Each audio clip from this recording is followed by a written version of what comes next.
Wow! Scientists have found a lost city beneath Egypt's pyramids. And it's incredibly large, bigger than the biggest target you can imagine. Underground chambers, passageways, and vertical structures. Scientists have no idea what purposes they serve. But let's start from the very beginning. Italian and Scottish scientists studying the Pyramid of Khafra discovered something that looked like secret tunnels under 3 pyramids. This find might change what we know about ancient Egypt. The expedition, called the Khafra Project, was led by Corrado Malunga from Pisa, Italy, and Filippo Biondi from the University of Strathclyde, Scotland. Their mission was to focus on exploring Khafra's pyramid, the second largest on the Giza Plateau. Scientists uncovered a massive structure beneath the Pyramid of Khafra. Could it be an ancient Egyptian underground city? The experts analyzed the data they had and came to the conclusion that 8 large vertical structures could be hiding beneath, possibly wells or shafts. They extend a staggering 6,500 feet across. Imagine placing 2.5 Burj Khalifas on the ground, one after another, and you get the sheer size of this find. These shafts also plunge nearly 2,000 feet underground. Some of the deepest underground stations in the world are located at a mere 380 feet underground or so. These cylindrical shafts are surrounded by spiral paths. Picture some old Gothic castle. They're connected to 2 giant, weirdly shaped chambers. Are those cubes? Or possibly bowls? Each of these chambers is likely more than 260 feet across. Now, even though we know about the structures now, no one has figured out their original purpose yet. Want to hear something even more shocking? Okay then. The team is almost sure that similar access points can be found under all 3 pyramids. In other words, all of them might be linked by a hidden system of underground tunnels, chambers, and passages. Even deeper, about 4,000 feet under the surface, there might be more unknown structures. And doesn't it add to the mystery? But the coolest news is that, according to some team members, these hidden structures near Giza pyramids could align with the legendary Halls of Amenti. In ancient Egyptian mythology, it's a place where people are believed to arrive when they're close to the end of their days. There, they are said to take a 3-day-long trial, facing their biggest fears. Now, how did scientists even discover these hidden spaces? To uncover them, researchers used 2 satellites positioned 420 miles above Earth. They sent radar signals to the Giza Plateau, and these signals generated detailed images, which were later compiled into a 3D model of the underground layout, including the newly detected shafts. Then, using synthetic aperture radar or SAR technology, which is a type of radar that can penetrate through stone, the team also spotted 5 small room-like structures hidden deep within the pyramid. One of these chambers contained a sarcophagus, which was once thought to be the tomb of Pharaoh Khafra. But now, scientists believe this was a mistake. The true burial site is likely to be elsewhere. In any case, these 5 hidden rooms were completely unknown before the scans. They seem to be arranged in the center of the pyramid and are linked to underground pathways leading somewhere below the structure. There's an opinion that these tunnels could lead to more hidden chambers and wells. Some of them might be around 4,500 years old. Wow! What if they help us solve ancient civilization mysteries? Preliminary data suggests that all this underground space can be much more than a few empty chambers. There might be many more hidden structures near the Giza pyramids. How come? Well, the thing is, the structure appears to include hollowed-out sections with spiral pathways leading even deeper underground. Refining the images hinting at this could reveal an extensive subterranean network. It might be a whole city hidden under the surface. Now, despite the excitement surrounding these findings, there are also a lot of people who don't believe in the existence of the underground city. They're skeptical about the archaeological discovery in Egypt due to the lack of peer-reviewed verification. That's why several archaeologists and radar experts have challenged the validity of the claims. They've explained that the technology used to make the discovery may not be advanced enough to produce such detailed underground imagery. According to them, the 5 smaller chambers found near the surface could be natural formations, since the area had had sacred significance long before the construction of the pyramids. Some experts have even dismissed the use of radar methods in this context altogether. They call these methods scientifically unproven and question their accuracy. The discovery has also reignited discussions about ancient Egyptian myths and the possibility of hidden texts lying somewhere beneath the Giza pyramids. The layout of the newly detected underground chambers shares similarities with mythological accounts of the Hall of Records, a rumored chamber that could preserve early Egyptian wisdom. If confirmed, these findings could significantly reshape the understanding of Egypt's sacred topography. Plus, this lost city beneath Egypt's pyramid could become physical evidence of previously unknown underground structures. That's why the Khafra project is super eager to begin excavating to confirm their findings. But getting approval from Egyptian authorities is a challenging process.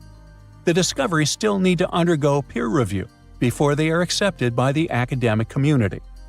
By the way, this recent archaeological discovery in Egypt comes on the heels of another discovery involving a weird structure beneath the Royal Giza Cemetery, which researchers believe is unnatural in origin. Archaeologists used remote sensing techniques and uncovered a mysterious L-shaped structure underground in the Western Cemetery of Giza. This area is known to house burials of royal family members and high-ranking officials. Many of the tombs in the cemetery have above-ground mastabas, rectangular stone or mud brick structures with flat roofs. But there is an area in the center of the cemetery where there are no above-ground structures. To investigate this unexplored region, the team used electrical resistive tomography and ground-penetrating radar. ERT works by sending electrical currents into the ground and measuring the resistance to detect remains. As for GPR, it sends radar into the ground and maps the structures based on the radar's return. The team found an anomaly about 6.5 feet beneath the surface. It appeared to be an L-shaped structure measuring at least 33 feet in length. The readings suggested that the structure had been backfilled with sand after its construction. This made the team hypothesize that it could be a mix of sand and gravel, or possibly an air void. This anomaly was classified as a highly resistive structure, which meant it didn't occur naturally. Motoyuki Sato, the study's lead author and professor at Tohoku University in Japan, claims that the structure is not a natural formation due to its sharp shape. Another weird thing about ancient Egyptian pyramids is that historians have long believed that they were built primarily for royals and high-status individuals who had the wealth and power to create such massive structures. However, new research from the archaeological site of Tombos in modern-day Sudan challenges this assumption. The thing is, Tombos' pyramid may have served as burial sites for low-status workers as well as elites. The hard-working members of ancient communities may have found their last resting place in some of the most visible monuments, including the pyramids. Located along the Nile River in the ancient region of Nubia, Tombos became part of Egypt after its conquest of the area around 1400 BCE. That's when Egypt established the site to strengthen its colonial control. Workers at Tombos built pyramids, but those were much more modest than the famous pyramids of Giza. The research team reanalyzed 110 human skeletons from Tombos, originally studied in 2012. In particular, they examined the entheses, the areas where tendons and ligaments attach to bones. Such an analysis can give us insights into the amount of physical labor a person performed. When someone does hard labor, their bones often develop distinct crests and ridges at these attachment points due to the stress on the tendons and ligaments. And while some skeletons showed little change in their entheses, suggesting they belonged to individuals from the upper classes, others showed more serious changes. It means they belong to lower-class workers. This finding can totally challenge our earlier understanding of pyramid burials, especially the idea that only elites were buried in the pyramids, because the pyramids themselves were designed for the elite. This recent research may prove that lower-class workers may have found their final resting place in these monumental structures too.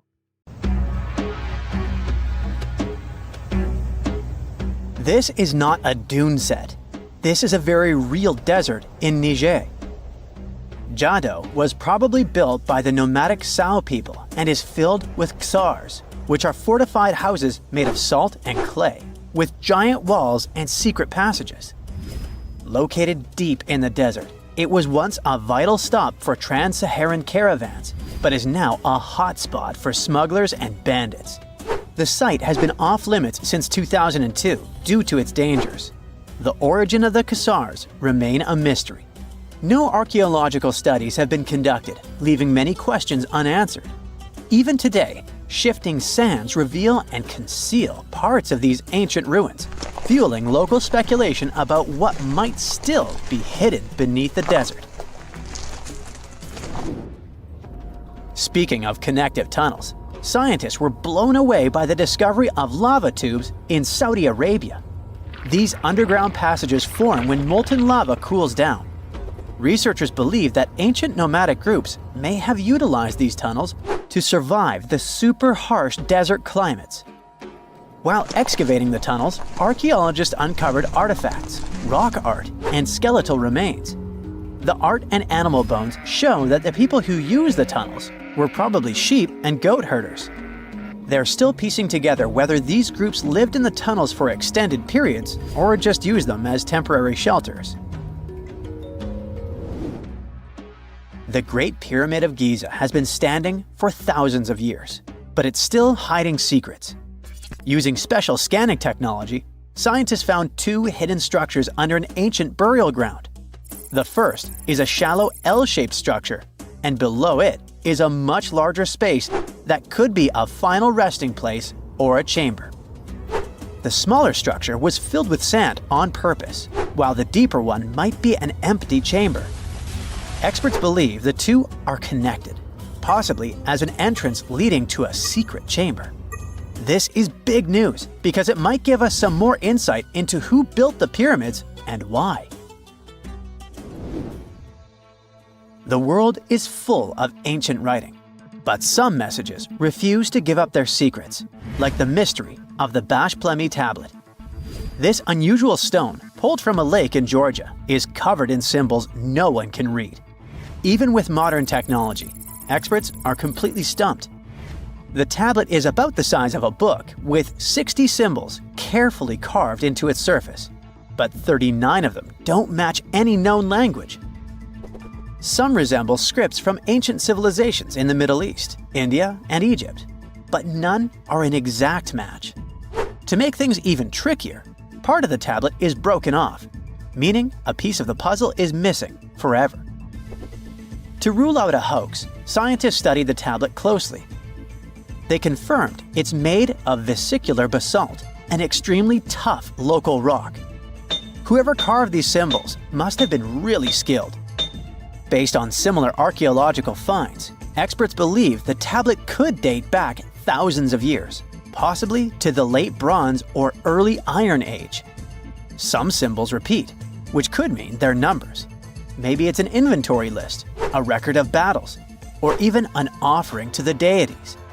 Until someone cracks the code, the Bash-Plemi tablet remains an unsolved mystery from the depths of history. Experts are still stumped with what this Minoan disk might mean.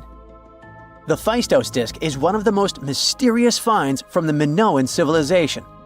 This 6-inch clay object, discovered in 1908, has strange spiral markings that no one has fully decoded yet. The disk has 241 symbols on both sides, showing everything from people and animals to tools and plants. Experts have come up with many theories about what the symbols mean. Some think it's an early form of Greek. Others suggest it's a prayer or a hymn. And some even believe it could be a letter from a king in Anatolia to a Greek ruler. Let's see who will be the first to figure this out. It's always a fun day at an archaeologist's office when they find something as big as a 2,000-year-old marble head. A French archaeologist mission went digging inside an old medieval house near Alexandria in Egypt and found a statue's head depicting an old, possibly ill man.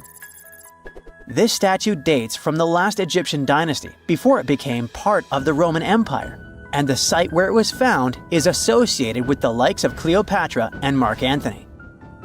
For archaeologists, even the smallest finds at this site means a lot. You've heard of Lucy, right? The Australopithecus that was an early ancestor for us humans. Well, scientists found some of her species' footprints somewhere in Tanzania. The so-called Laetoli footprints are over 3 million years old. The trail stretched 88 feet and has about 70 footprints, left behind when a bunch of early humans walked across some wet volcanic ash.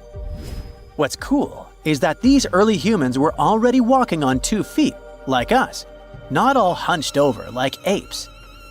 The close spacing of the prints shows they probably had short legs and a shorter stride than we do today. In an ancient Egyptian temple, archaeologists uncovered a shrine unlike any other, a place dedicated to falcons and 2 mysterious deities. One deity had a falcon's head, while the other wore a crown with a sun disk and cow horns. But the most baffling discovery was an inscription that read, "It is improper to boil a head in here." At the heart of the shrine, there are 15 headless falcons carefully arranged on a pedestal, likely as offerings to the falcon-headed deity.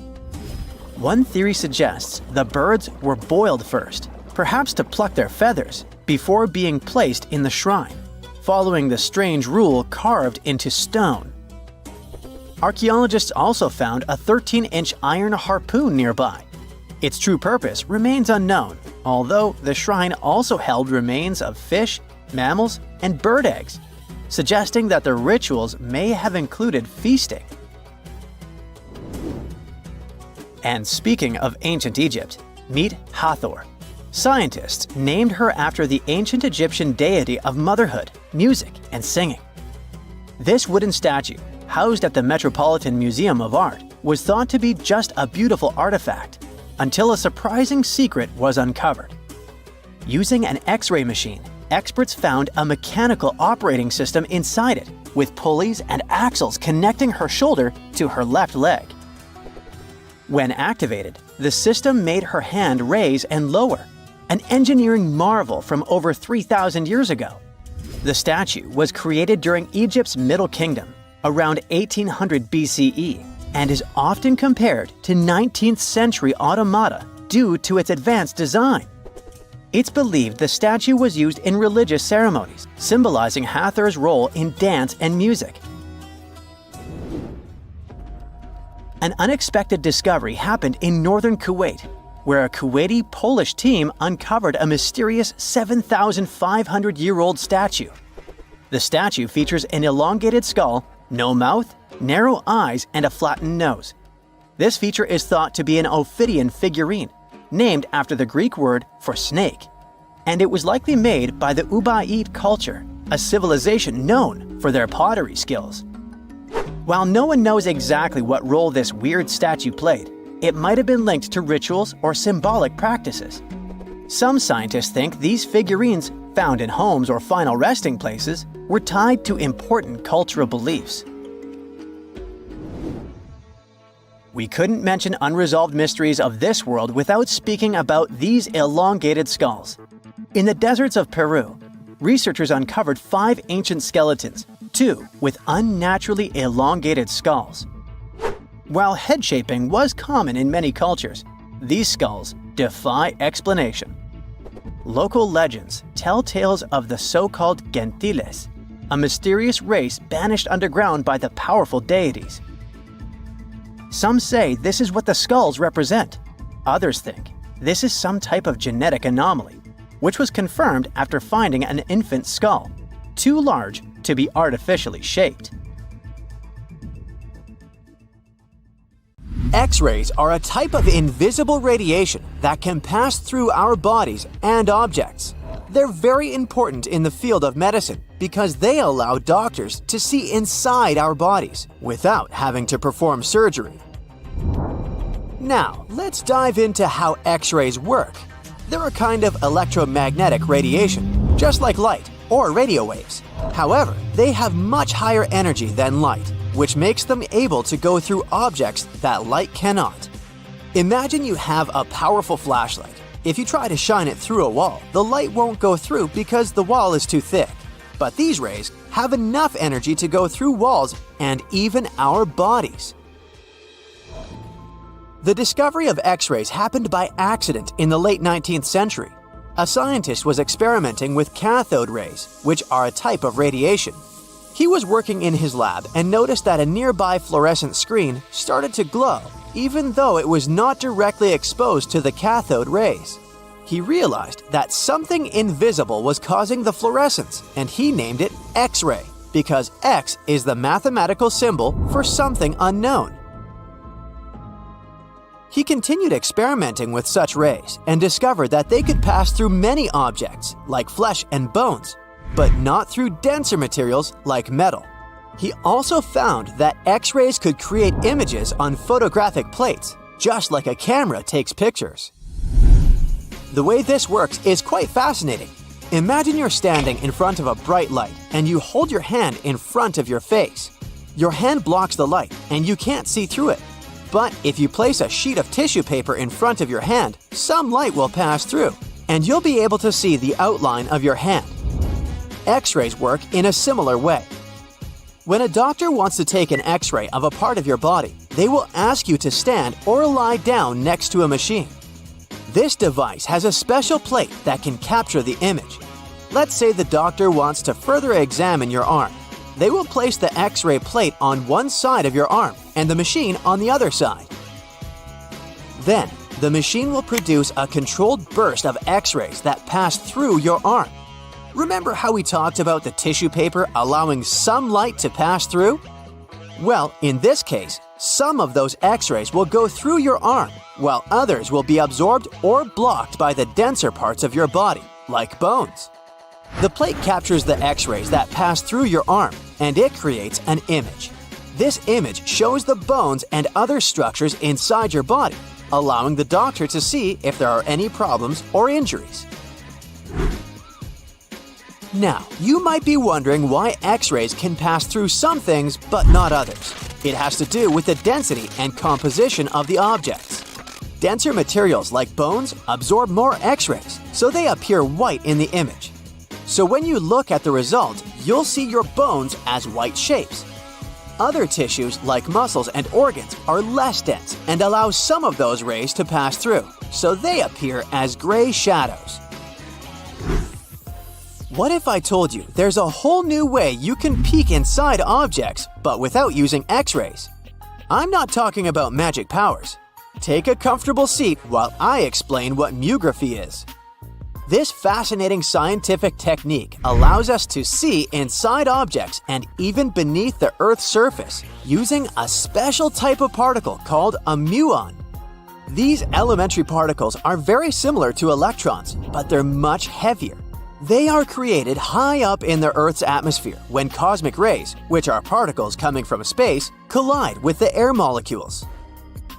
Now, muons are special because they can pierce through different materials. They can pass through rock, soil, and even buildings.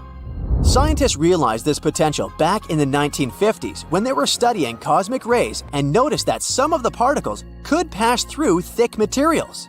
The first muography experiments took place in the 60s. Specialists discovered that muons can be detected using special devices called muon detectors. These detectors are usually placed underground or in specially designed laboratories to shield them from other particles and background radiation. Now let's dive into how muography actually works. Imagine you have a large object, like a pyramid, a mountain, or even an ancient statue, and you want to see what's inside without damaging it. First, detectors are positioned around the object or in the area you want to examine. These detectors are sensitive to muons and can track their paths. When such a particle passes through a detector, it leaves a trace, like footprints in the sand. By collecting data from multiple detectors, scientists can reconstruct the paths. Here's where things get really cool. The Earth's atmosphere acts like a natural filter for muons. It turns out that the more massive an object is, the more particles it will block. So, if you have a large, dense object like a mountain, fewer muons will pass through it compared to a smaller, less dense object, like an empty box. This difference in the number of particles that reach the detectors can give us clues about what's inside the objects. Scientists use computer algorithms and mathematical techniques to analyze the data and create images. These images represent the density distribution of the object being studied. It's like creating a map that shows where the densest areas are and where there's gaps inside the object. The concept of muography is similar to using shadows to understand the shape and size of an object.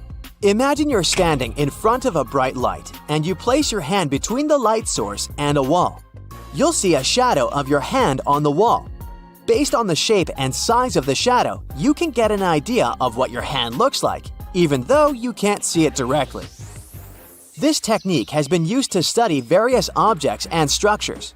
For example, scientists have used it to explore the inside of volcanoes and pyramids, and even to investigate the structure of mountains and the Earth's crust. With the help of this amazing technique, scientists have now uncovered new information about the Great Pyramid of Giza. They discovered something that had eluded tomb raiders for centuries. They found a hidden chamber. And guess what they named it?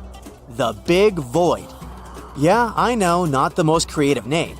They even used 3 different muon detection techniques just to be super sure that it was indeed a big, mysterious void inside the grandest pyramid of them all. Once news got out about this mind-boggling discovery, Egyptian authorities couldn't resist the temptation to explore further. So they brought in an endoscope camera to confirm the existence of this epic void. So they inserted a camera through one of the openings underneath the entrance, and voila! It revealed a corridor. More so, the corridor had a chevron ceiling. I can't help but imagine the ancient Egyptians using it as a cool dance floor. Another team of scientists decided to take another shot at scanning this newfound void. According to them, the Great Pyramid of Giza is a pioneer in the pyramid game. It used a technique called chevron to cover internal structures and keep them from collapsing. Now, why did the ancient Egyptians build this corridor and the grand void it leads to? One theory suggests that the corridor was built to relieve pressure inside the pyramid. Another theory says that the void could be a result of the pyramid's construction process. It could have been an internal ramp used to move roof blocks into position, and then it was left there or filled loosely with rubble. According to other enthusiastic explorers, there might be another burial chamber waiting to be discovered. They believe that the pyramids were built with a dash of randomness in the construction process. As the builders worked their magic, they realized that some chambers wouldn't be able to handle the weight of a majestic sarcophagus. So they made adjustments on the fly, creating new plans as they went along. Egyptologists have been digging around every inch of the Great Pyramid for ages. Yet somehow, they overlooked this stunning pink granite bathtub buried a few miles next to it. And here's the deal. This mysterious oval tube lying next to the Khufu Pyramid for years may provide evidence that the Egyptians built the pyramids not only for monumental purposes, but also to generate electricity, experimenting with it long before Alessandro Volta and Thomas Edison. The Giza Plateau is famous for its 3 pyramids, Khufu, Khafre, and Menkaure. But there are also 2 smaller foundations next to them, the unfinished North Pyramid of Zayet El Aryan and the Layer Pyramid. Some researchers say these buildings were never finished, while others think they were destroyed for more mysterious reasons. One of these reasons might have to do with the original usage of the Giza pyramids, the idea that they were used as an electricity generator. To connect these dots, we need to go back to the beginning of the 20th century. That's when an Italian architect and Egyptologist named Alessandro Barsanti decided to examine the Zayet El Aryan pyramid. Near the site, he noticed something unusual: scattered granite fragments. To a casual passerby, these might have seemed insignificant, but Barsanti recognized the signs. You see, Ancient Egyptians often used sites to prepare stones before transporting them to their final destinations. The fact that there was granite on the ground intrigued him. Granite was a more expensive material than the limestone typically used for pyramids, which suggested that it might have been intended for an important and possibly hidden structure. At a depth of 68 feet, they encountered a huge pink granite block. He kept going with the excavations, and they revealed ancient inscriptions carved into the stones. They sent the drawing to experts, but no one could decipher what they meant. Were they instruction sets to something?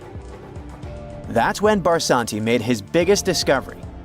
He found an oval-shaped vat carved from pink granite and polished to a mirror-like finish.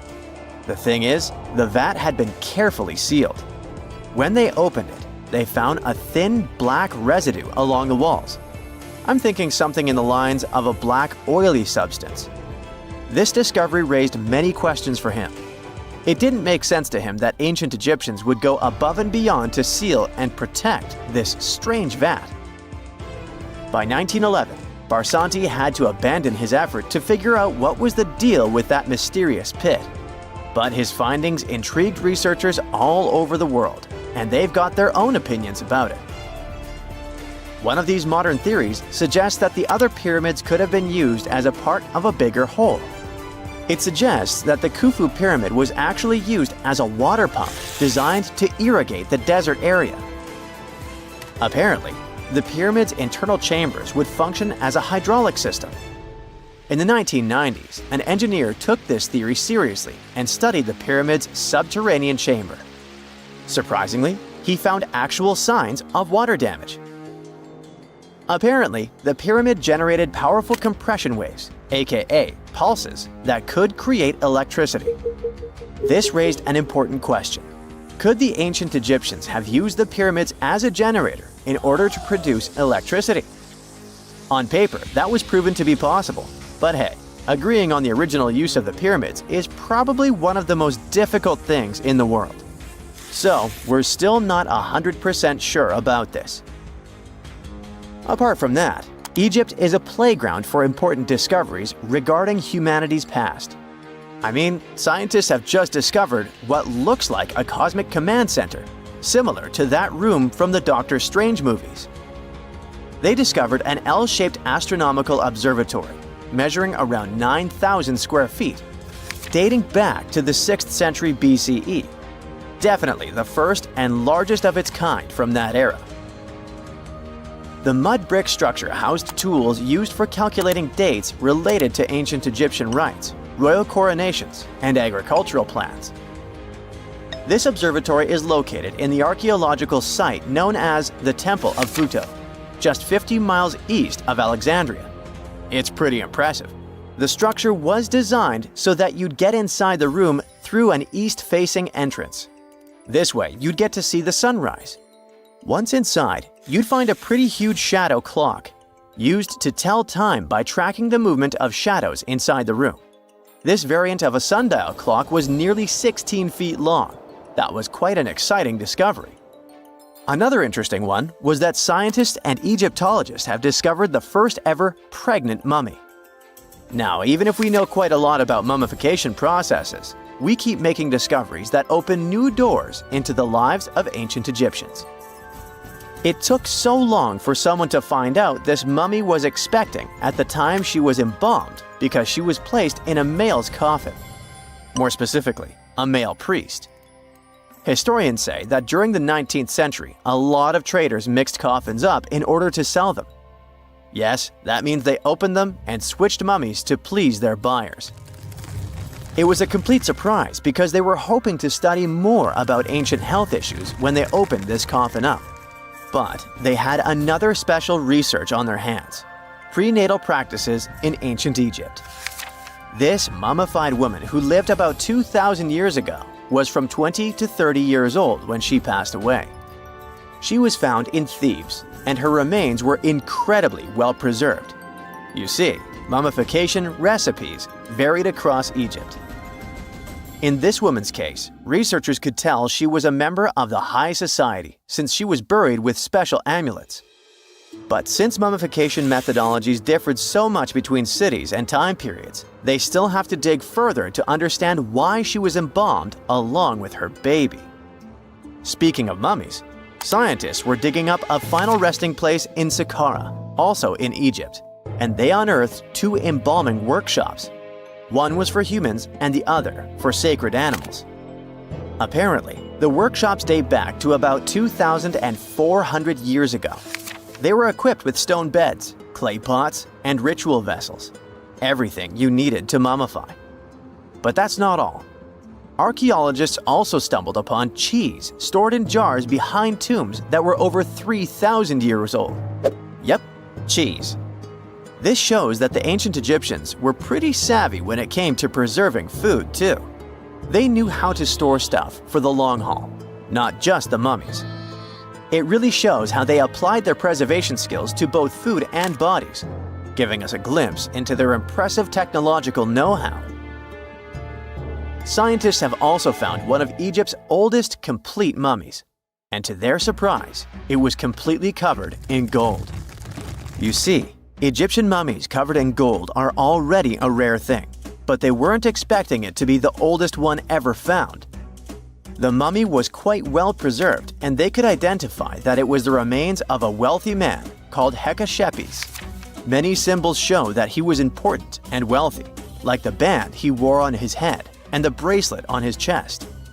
He was also dressed in a tunic wrapped with a belt, which was a way to preserve the good appearance of a person after they passed away. To reveal it, they had to open the final resting place with mortar. Basically, it was like they were opening a time machine, just as the ancient Egyptians did 4,300 years ago. If you think about it, it's almost like entering a time capsule. Enough about mummies. Scientists also found something very exciting hovering above the pyramids. They had to use a fancy top-notch radar known as LARID, aka Low Altitude Long Range Ionospheric Radar, which can see these invisible waves far away into the sky. LARID helped them discover giant plasma bubbles floating in the air above the pyramids. These bubbles are called plasma bubbles, and they wreak havoc on modern technologies. I mean, they can disrupt GPS and phone signals for hundreds of kilometers in diameter from where they're located. These bubbles are massive, sometimes as big as cities, and they're caused by the sudden depletion of charged particles in the ionosphere. So, instead of spreading out evenly throughout the ionosphere, they stick together in this wave-like form. This was a pretty important discovery because it can help scientists understand how to prevent these waves from messing with our technology. You have heard about Nikola Tesla. You have definitely heard about the Great Pyramids in Egypt. But what if I told you that Tesla may have probably uncovered the ancient mystery surrounding the pyramids? Wait, what? Is this a crossover episode? Nope. It's highly probable that the secrets of the pyramids are hidden in plain sight. But first, let's recap what we know about the pyramids. What's so mysterious about them? I mean, they are just old quirky buildings, aren't they? One of the biggest questions is how they were built.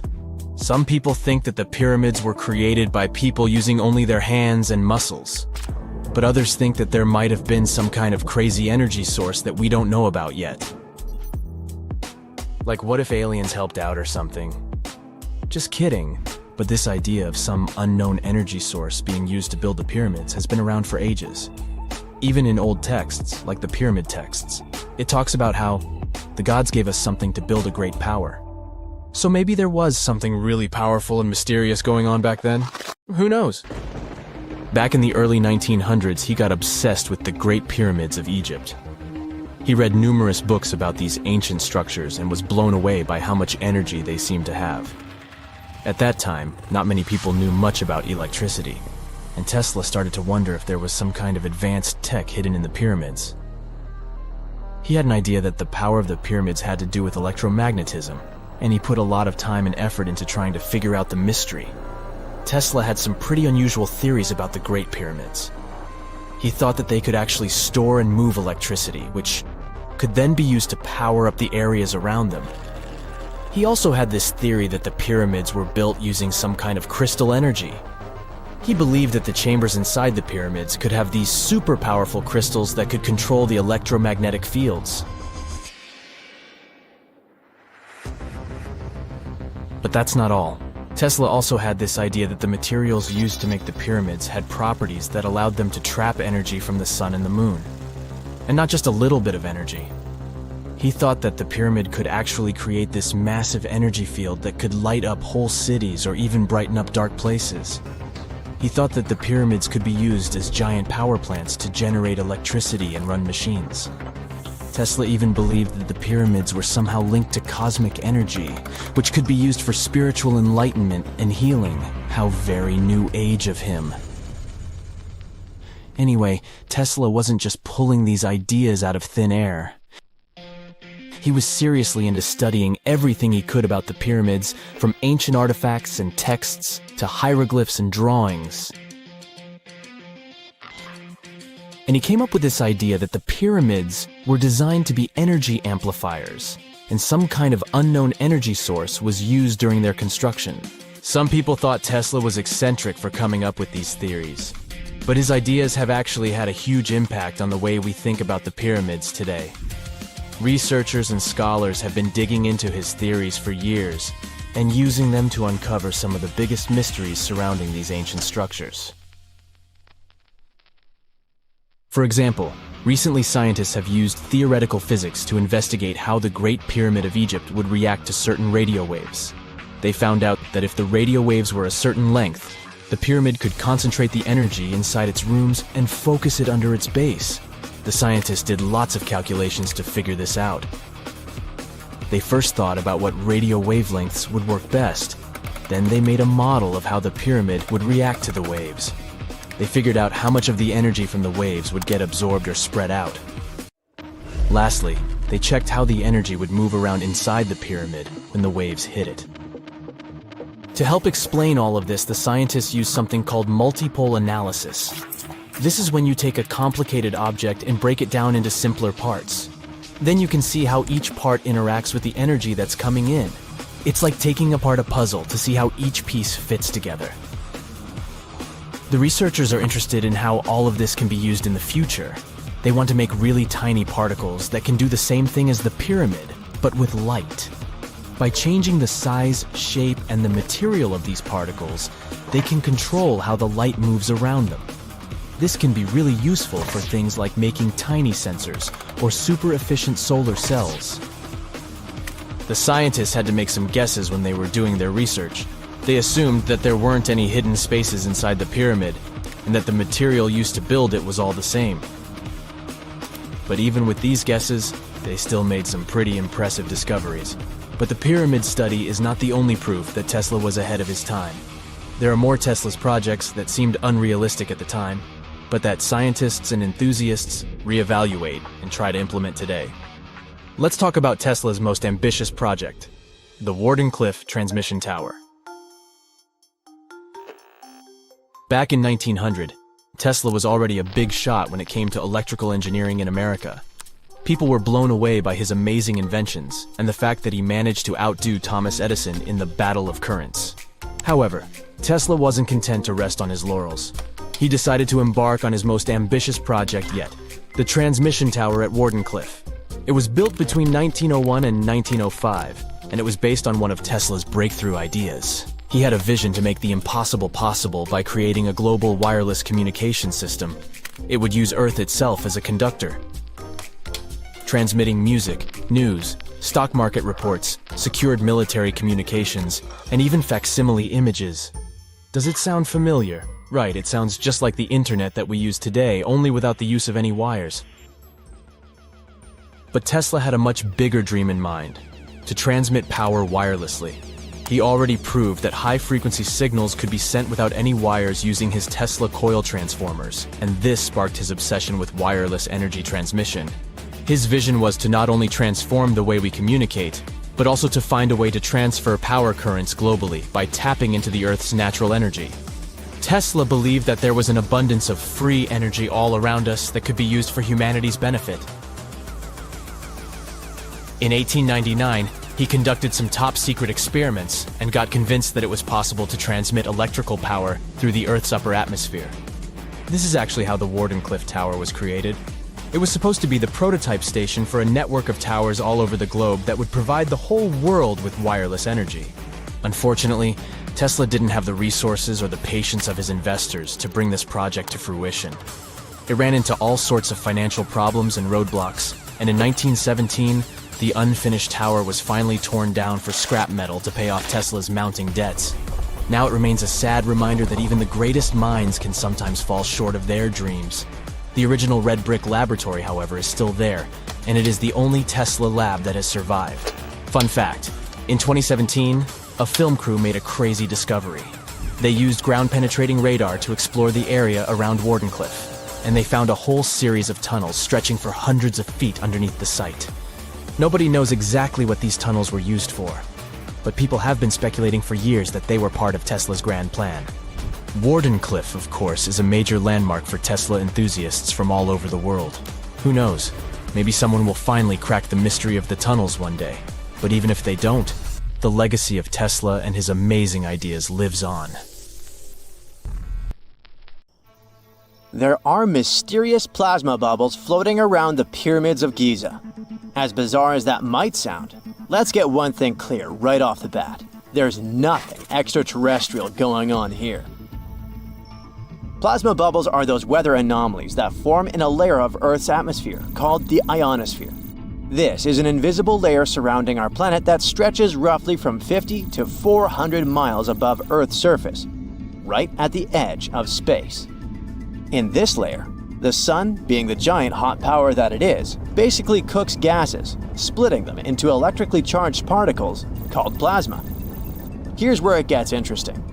At night, especially near the equator, these charged particles get disturbed, and when a bunch of them suddenly vanish at the same time, it forms what we call a plasma bubble.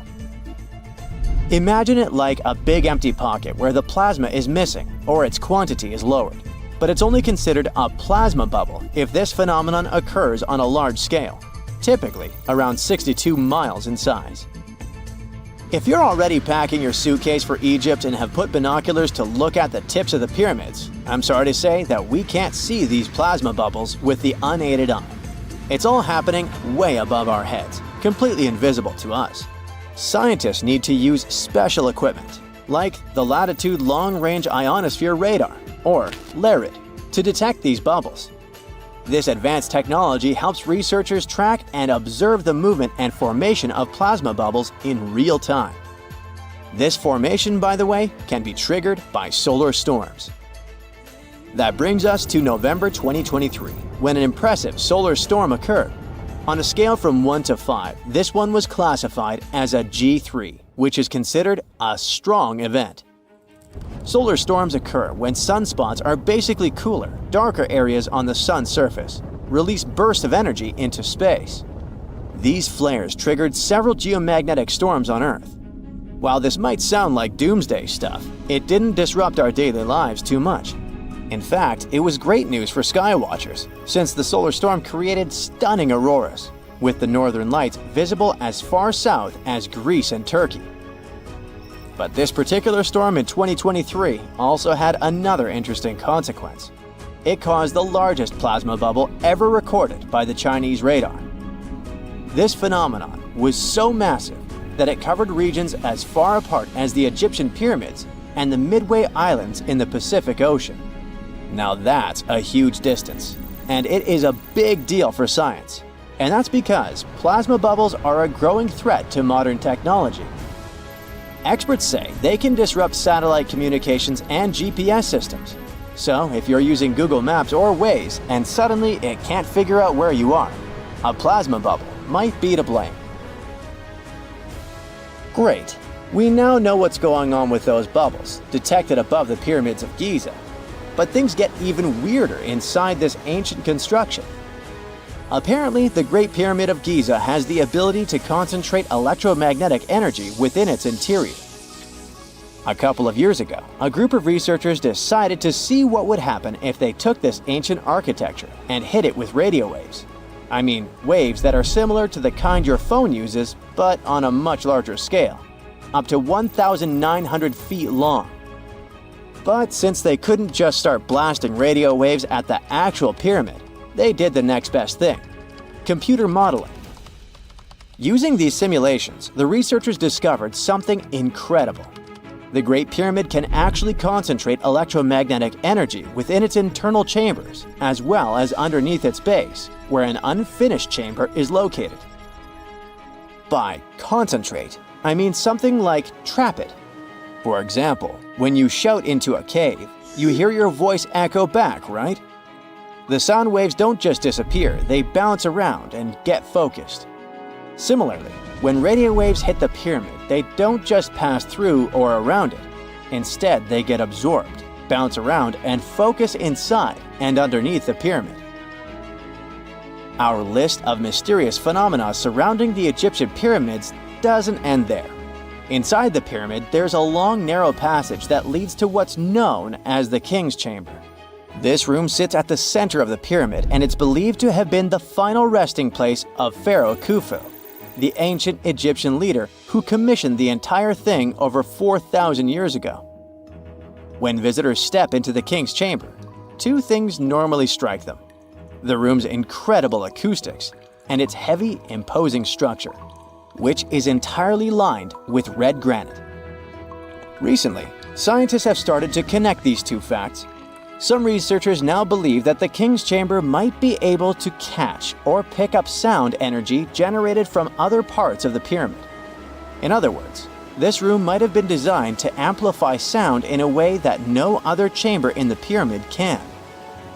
To test this theory, researchers conducted an experiment where they sang in the Queen's Chamber, which is located directly below the King's Chamber.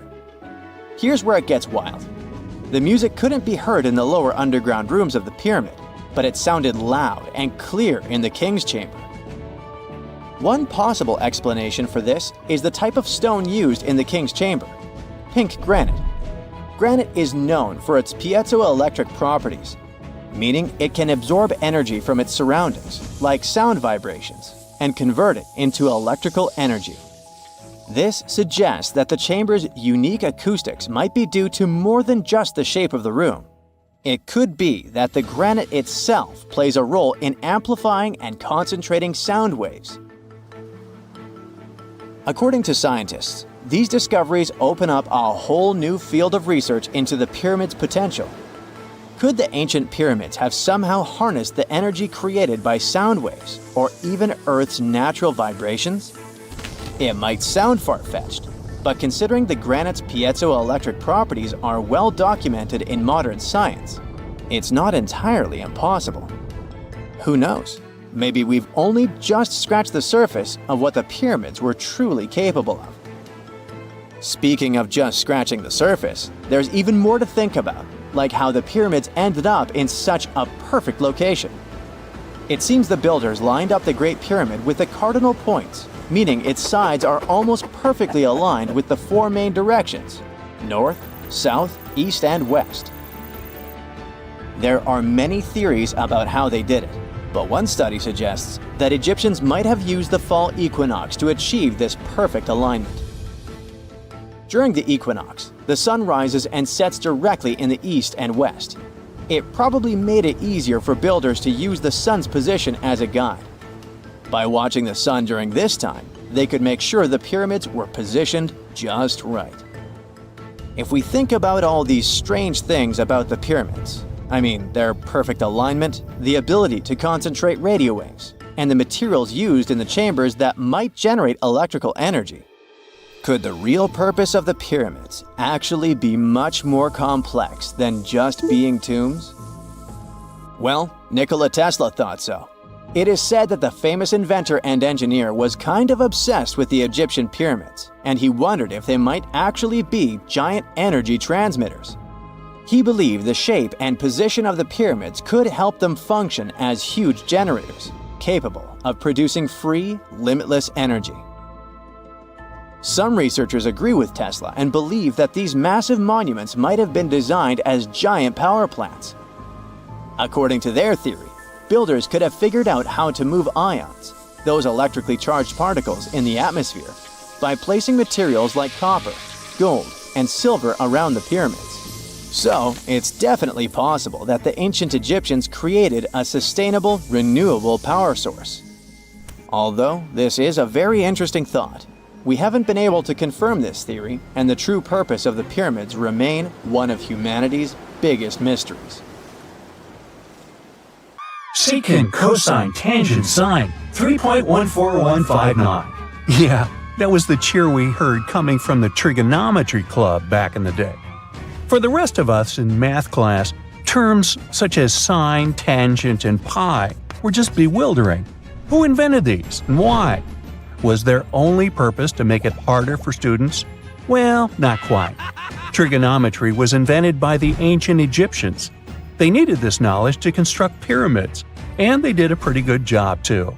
The Great Pyramid in Giza still stands today, some 4,500 years after it was built. No recalls either. So let's get out of that classroom and on a journey through time to reveal the secrets behind the ancient Egyptians' precision. Here you are, standing on the Great Pyramid's construction site, some 9 miles from Cairo. Well, the city still isn't there, as you're surrounded only by the desert and teams of construction workers. They're transporting large stone blocks weighing 2.5 tons each. They're inside a wooden sled that sits on large rollers. A crew of 8 men rolls these blocks along the ground. You immediately think of the rollers on a supermarket cash register. The principle is exactly the same, but the scale is greater, much greater. Scientists estimate that the Egyptians used 2.3 million such blocks in the Great Pyramid alone. And the block in front of you is one of the lighter ones. The heaviest of them weighed up to 15 tons. But where did all these blocks come from? Most of them originated from quarries around Giza. It's not that impressive, you think? But wait until you hear how ancient engineers transported the granite used in construction over 500 miles to the pyramid. There were no railways or highways back then, but the mighty Nile was always there. Researchers even believe that the Egyptians dug a canal to connect the Nile directly to the pyramid's construction site. All they had to do then was to wait for the flood season to begin, and voila! The rising water levels floated the heavy stone blocks for them.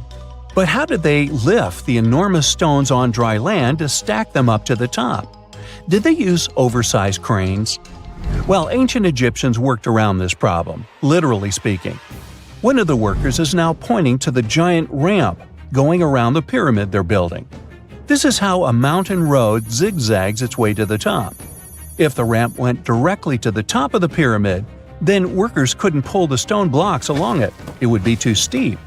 Scientists have calculated that 8% could be the maximum incline. So ancient Egyptians just extended the ramp around the pyramid. Again, these are all theories, as the ramp could have been inside the pyramid, as some researchers suggest. The exact building method is still a mystery, guarded by the Sphinx. That's its real name, right? Wrong. As the Great Sphinx is just the statue's alias. You know, the name writers take when they want to hide their true identity, or a singer's stage name. The Sphinx's real name, translated from Egyptian, means Horus in the horizon. That was the name for the Egyptian deity of the sky.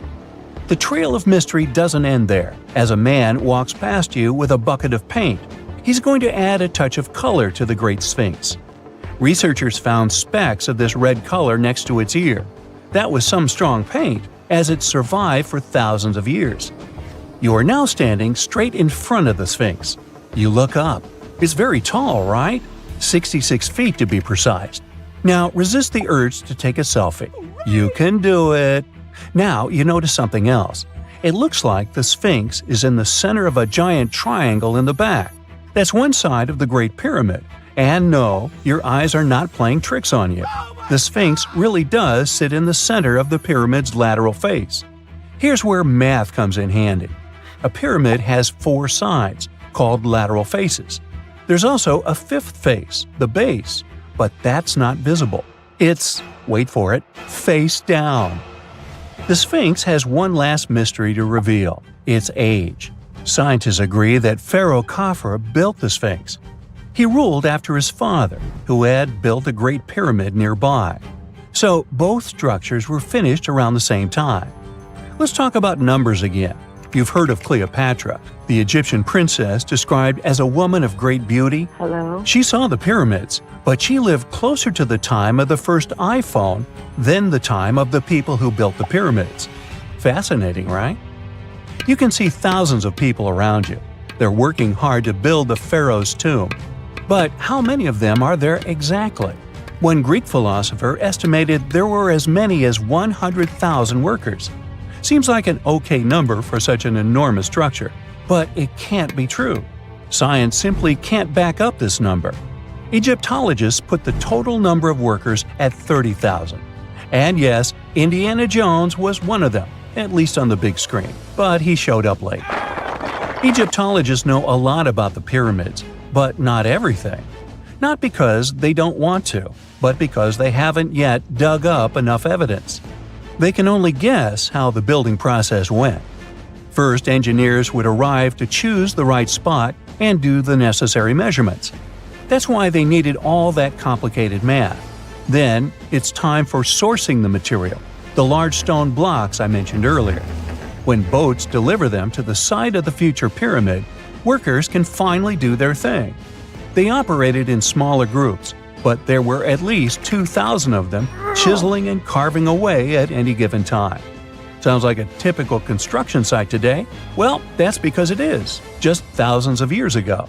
It's amazing what ancient Egyptians were able to achieve with just copper and stone tools. The pyramid is now complete in front of you. But is it the same pyramid we see today? Why is this structure shining bright in the desert sun? Isn't it supposed to be a dusty yellow color? Well, no. Human activity and the elements have completely stripped the outer layer of stones over time. Expert craftspeople polished these blocks using nothing but stone and sand.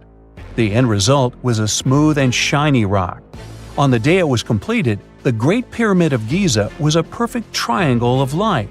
Its polished sides acted like giant mirrors, reflecting the powerful Egyptian sun. This is the point where you should put your glasses on, and that shiny thing you see at the pyramid's very top is actually gold. The capstone at the top of the pyramid is called a pyramidion. It was covered in sheets of gold. As you can guess, these were the first stones to disappear. Let's make another stop before we get you back to your classroom. We travel to the British Isles, and no, Stonehenge isn't our destination. It is Newgrange in County Meath. Scientists estimate that the ancient peoples of Ireland built this stone monument around the year 3200 BCE. This makes it older than both Stonehenge and the Great Pyramid in Giza. The function of the circular mound in Newgrange is the same as the one of the Great Pyramid and equally mysterious. The estimated amount of loose stone present in the valley is over 220,000 tons. And it's not just randomly thrown on a pile. The order in which the stones are set makes the structure water-resistant. That would explain how Newgrange had survived for so long. Kinda makes you want to splash out the cash for that waterproof phone case, huh? Well, you're back in your school desk, but today's math lecture is the last thing on your mind. You're thinking about how great the Egyptian pyramids are, and if we have something similar today. It turns out modern engineers are just as impressed with the Great Pyramid as you are. There's a glass pyramid sitting in the main courtyard of the famous Louvre Museum in Paris. The panorama of San Francisco wouldn't be complete without the 48-story Transamerica Pyramid. But Las Vegas went the furthest. There we find the Luxor Hotel. It's so big that it's the third largest pyramid on the planet. And guess what's in front of it? Yup, a replica of the Sphinx. It's 110 feet tall, 2 stories higher than the one in Giza. Yeah, everything's bigger in Vegas. Imagine working 7 days a week on a large-scale construction site. You, along with thousands of others, carry millions of stone blocks and put them on top of each other according to a complex system. You work without modern construction equipment. You have no air conditioning or constant access to water. It's so hot outside that you can fry eggs on the road. You've been building the pyramid for decades, and now, when it's finally done, you enjoy the result of the colossal work of thousands of people. You're looking at a giant cultural monument of global value that will freeze in time and amaze people for tens of thousands of years. A few thousand years have passed. People in the 21st century see the pyramids and are like, wow, I can't believe humans have built this. Yeah, the people who built the pyramids wouldn't have appreciated such a theory. But actually, there are reasons to believe that people built it using some fantastic technology. From the outside, it seems the Great Pyramids are just big triangles of stone. People just put some heavy blocks on top of each other, and that's it. In fact, the design seems too perfect to be true. The pyramid consists of more than 2 million blocks. They lay so close to each other and are so even that you couldn't squeeze even a thin sheet of paper between them. Scientists still can't figure out the exact technology for building the Egyptian pyramids. One of the biggest and most famous is the Great Pyramid of Giza. This huge construction, well known all over the world, has one big secret. There should be a capstone on top of the pyramid. It's a triangular-shaped stone block, a small pyramid on top of a huge one. It's also called a pyramidion. The builders of ancient Egypt made it out of granite and limestone and covered it with gold. No records or old drawings prove that there was a pyramidion at the top of the Great Pyramid of Giza. But there's another ancient Egyptian structure with such a triangle, the Red Pyramid. It was built before the Great One, and its capstone has survived to this day. Archaeologists have found and reconstructed it. But where could the capstone of the Great Pyramid be? It's a mystery that still has no answer. Some are sure that some thieves have stolen it from the top. Maybe they just climbed up and pushed the pyramidion down. It makes perfect sense. The capstone was probably the most valuable element of the pyramid. Many scientists and archaeologists still don't know its exact purpose. Some believe that this peak covered with gold glorified the pharaohs. The capstone reflected moonlight at night and illuminated the entire space around it. During the day, the capstone reflected sunlight with its shiny surface. You could have noticed it from afar. The top of the pyramid was a kind of guiding star for lost travelers. All other stone blocks of the pyramid consist of limestone. People polished them to make them look shiny. In the past, they were even glowing and reflected light. You could see glowing pyramids from space, although they looked like tiny lights. Over thousands of years, winds, sandstorms, and rains have changed the pyramid's appearance. If people had taken care of them all this time, they would have looked like something out of science fiction movies, or the pyramids from Las Vegas. But unfortunately, we will never see their original appearance. Some archaeologists and scientists believe that the capstone could absorb the sun's energy and distribute it evenly throughout the pyramid. No one knows precisely why the Egyptians needed this technology. There's a theory the pyramids are ancient energy systems. The pharaohs applied this energy to use some unique technologies that were more advanced than all the achievements of the 21st century. And the triangular shape of the pyramids was ideal for boosting this electromagnetic energy. In theory, solar radiation, or electromagnetic forces, accumulated at the top of the pyramid, filled the inner rooms, and then went down the walls to the base. Any surface distortion could prevent the flow from spreading, so they had to create a perfectly smooth surface. That's why they installed the blocks so that nobody could squeeze a needle or razor blade between them. Many people believe in this theory because they built the pyramids from limestone. This material can hold energy inside itself. In the inner part, they created granite deposits to cause air ionization, that is, to create an electric charge. They also dug channels under the pyramid for water to transmit electricity. And at the top, they put a gold capstone, the best conductor of electricity. So, This is how you get a great power generator. Different cultures used similar technologies to create electricity all over the world. But these are all theories. If it had been working, humanity would have used these technologies today.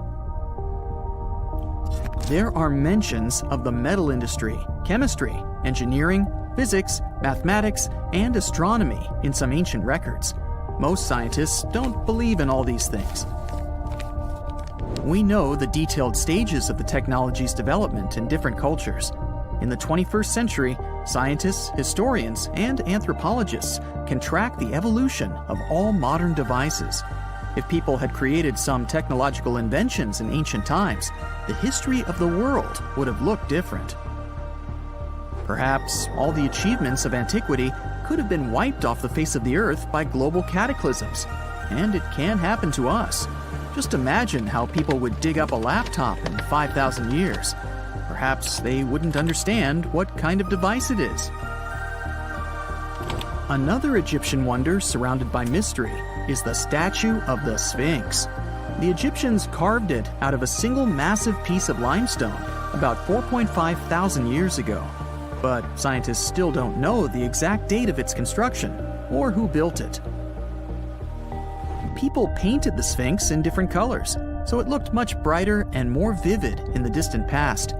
It was shining just like the Great Pyramids. Anyway, time hasn't only changed its appearance, but its name too. Initially, the Egyptians called it Hor-Mekhet. The Greeks renamed it the Sphinx about a few hundred years after it had been built. The Sphinx emphasized the greatness of the rulers of Egypt.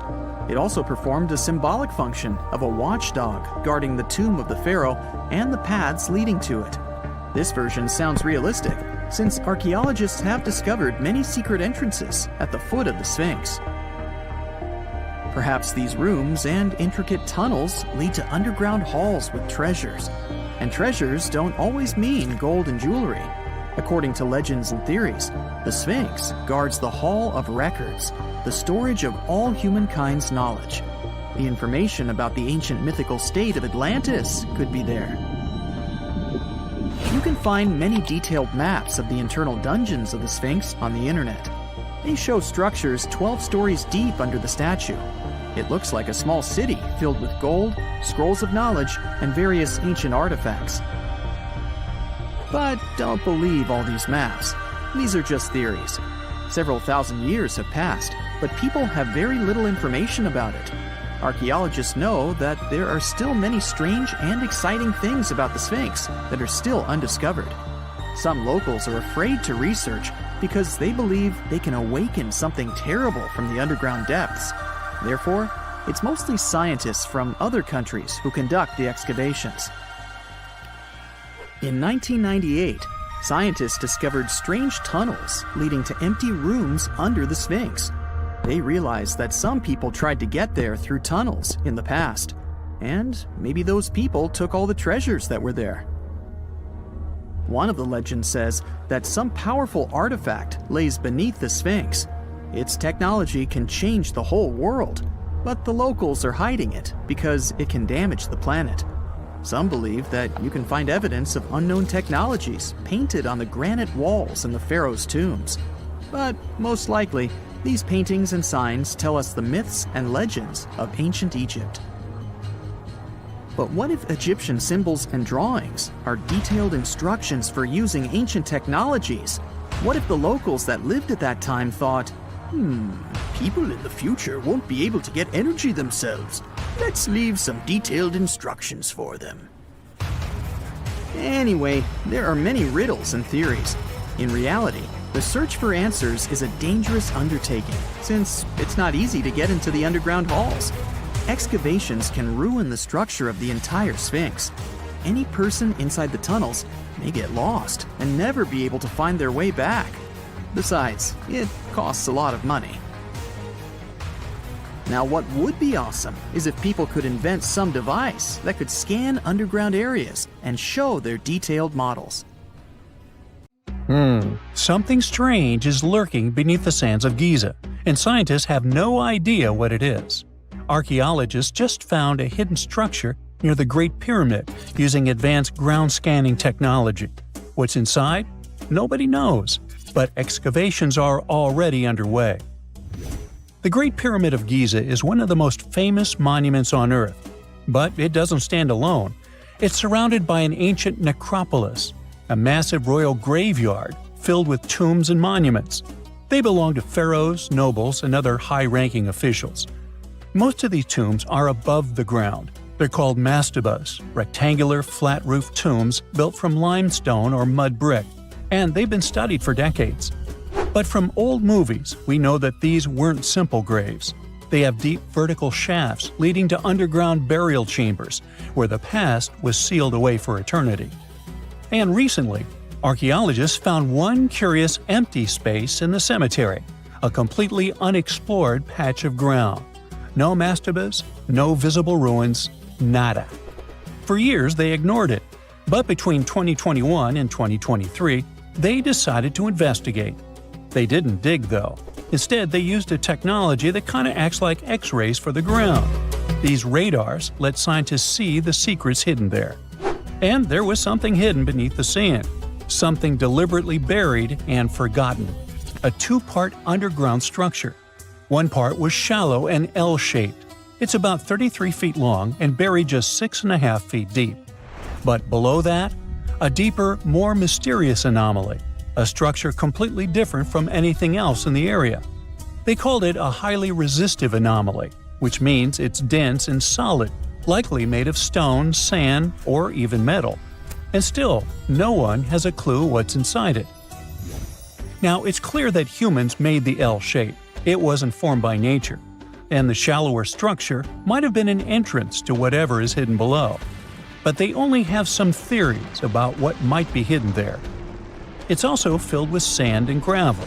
It was probably deliberately backfilled after its construction, perhaps to preserve this. Why? Well, we don't know yet.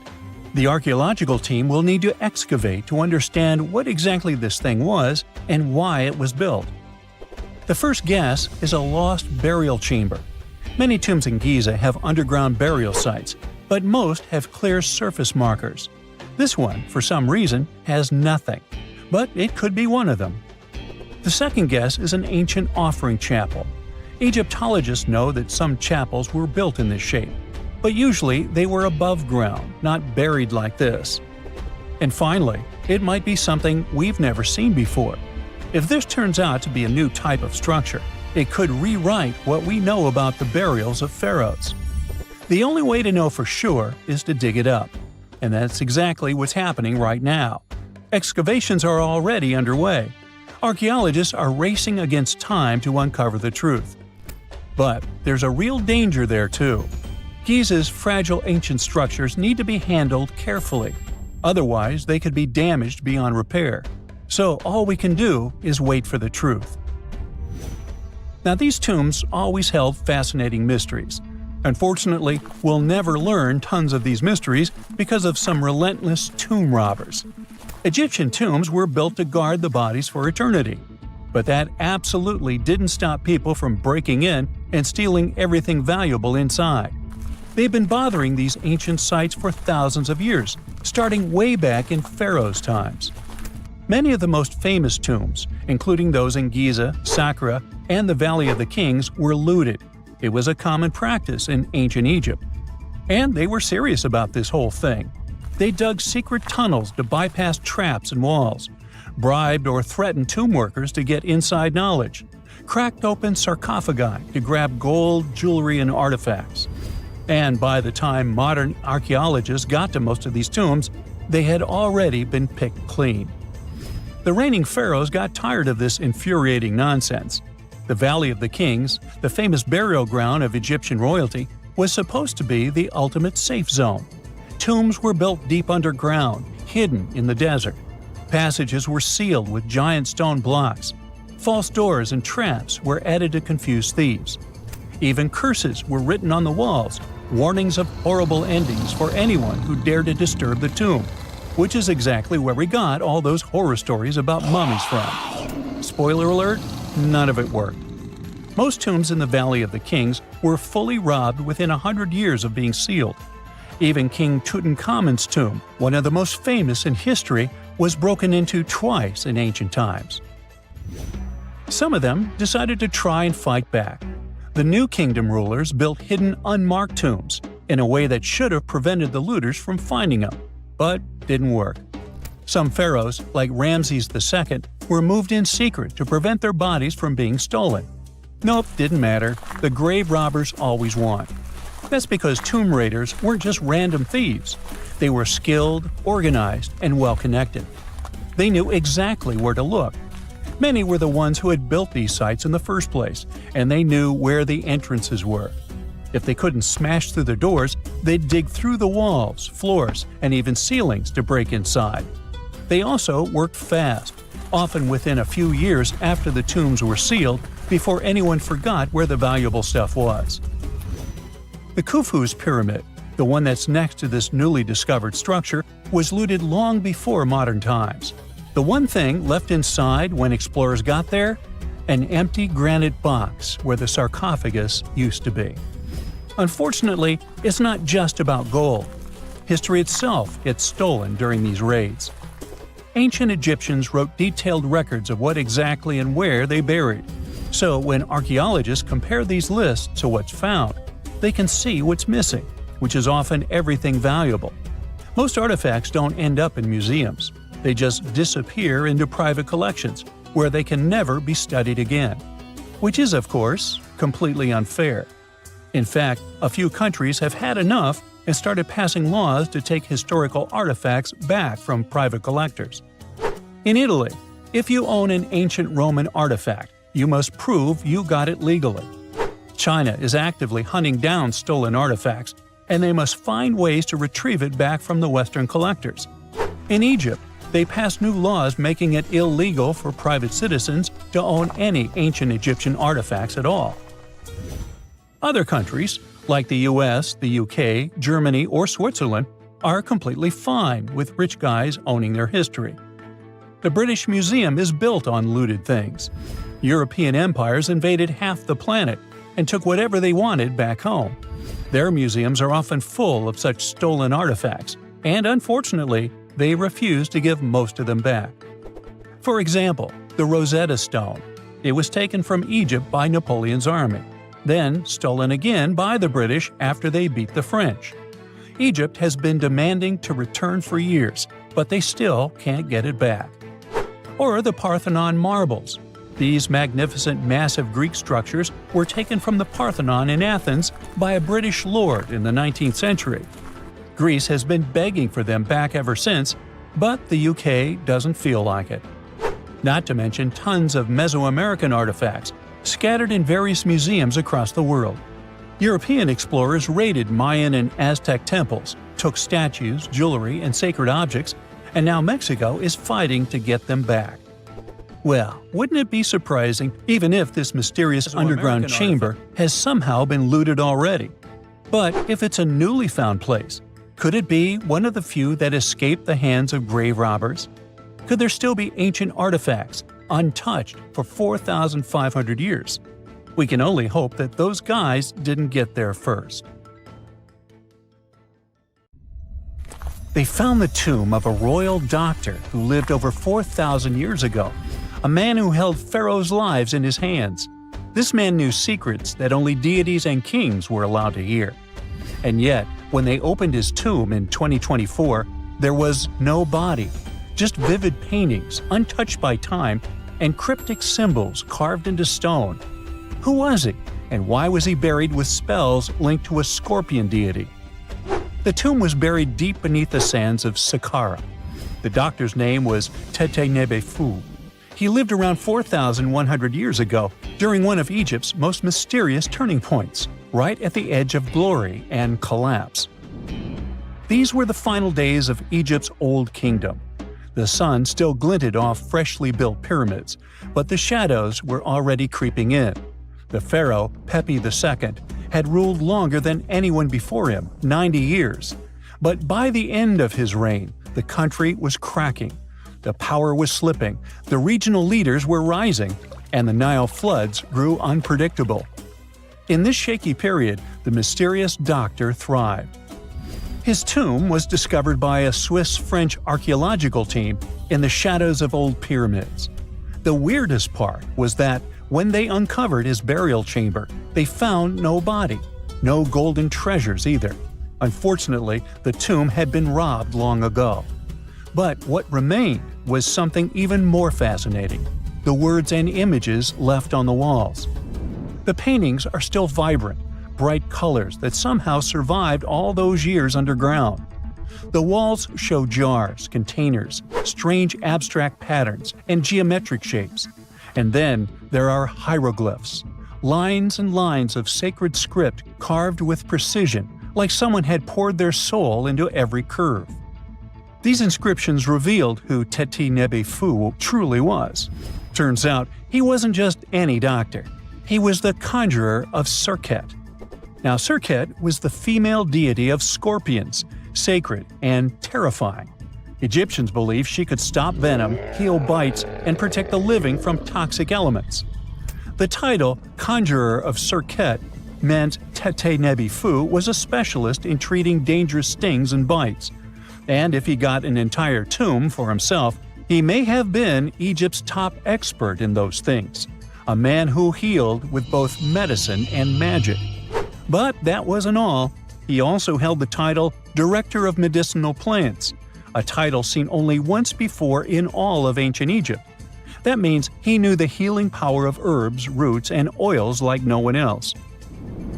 Now, you might wonder, what plants in a huge land of sand? But in reality, ancient Egyptians used herbal medicine that would hold up in some labs today.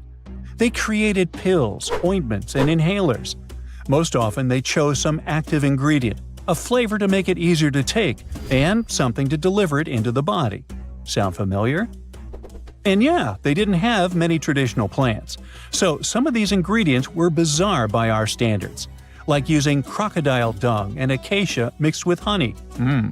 They even had formulas for anti-wrinkle creams. And apparently, our mysterious healer was also chief dentist. This title is almost never seen in ancient records. Evidence of Egyptian dentists is incredibly rare. Turns out, our ancient genius didn't just fight stings and study plants. He was also trusted with teeth and jaws, which were actually a huge problem in ancient Egypt.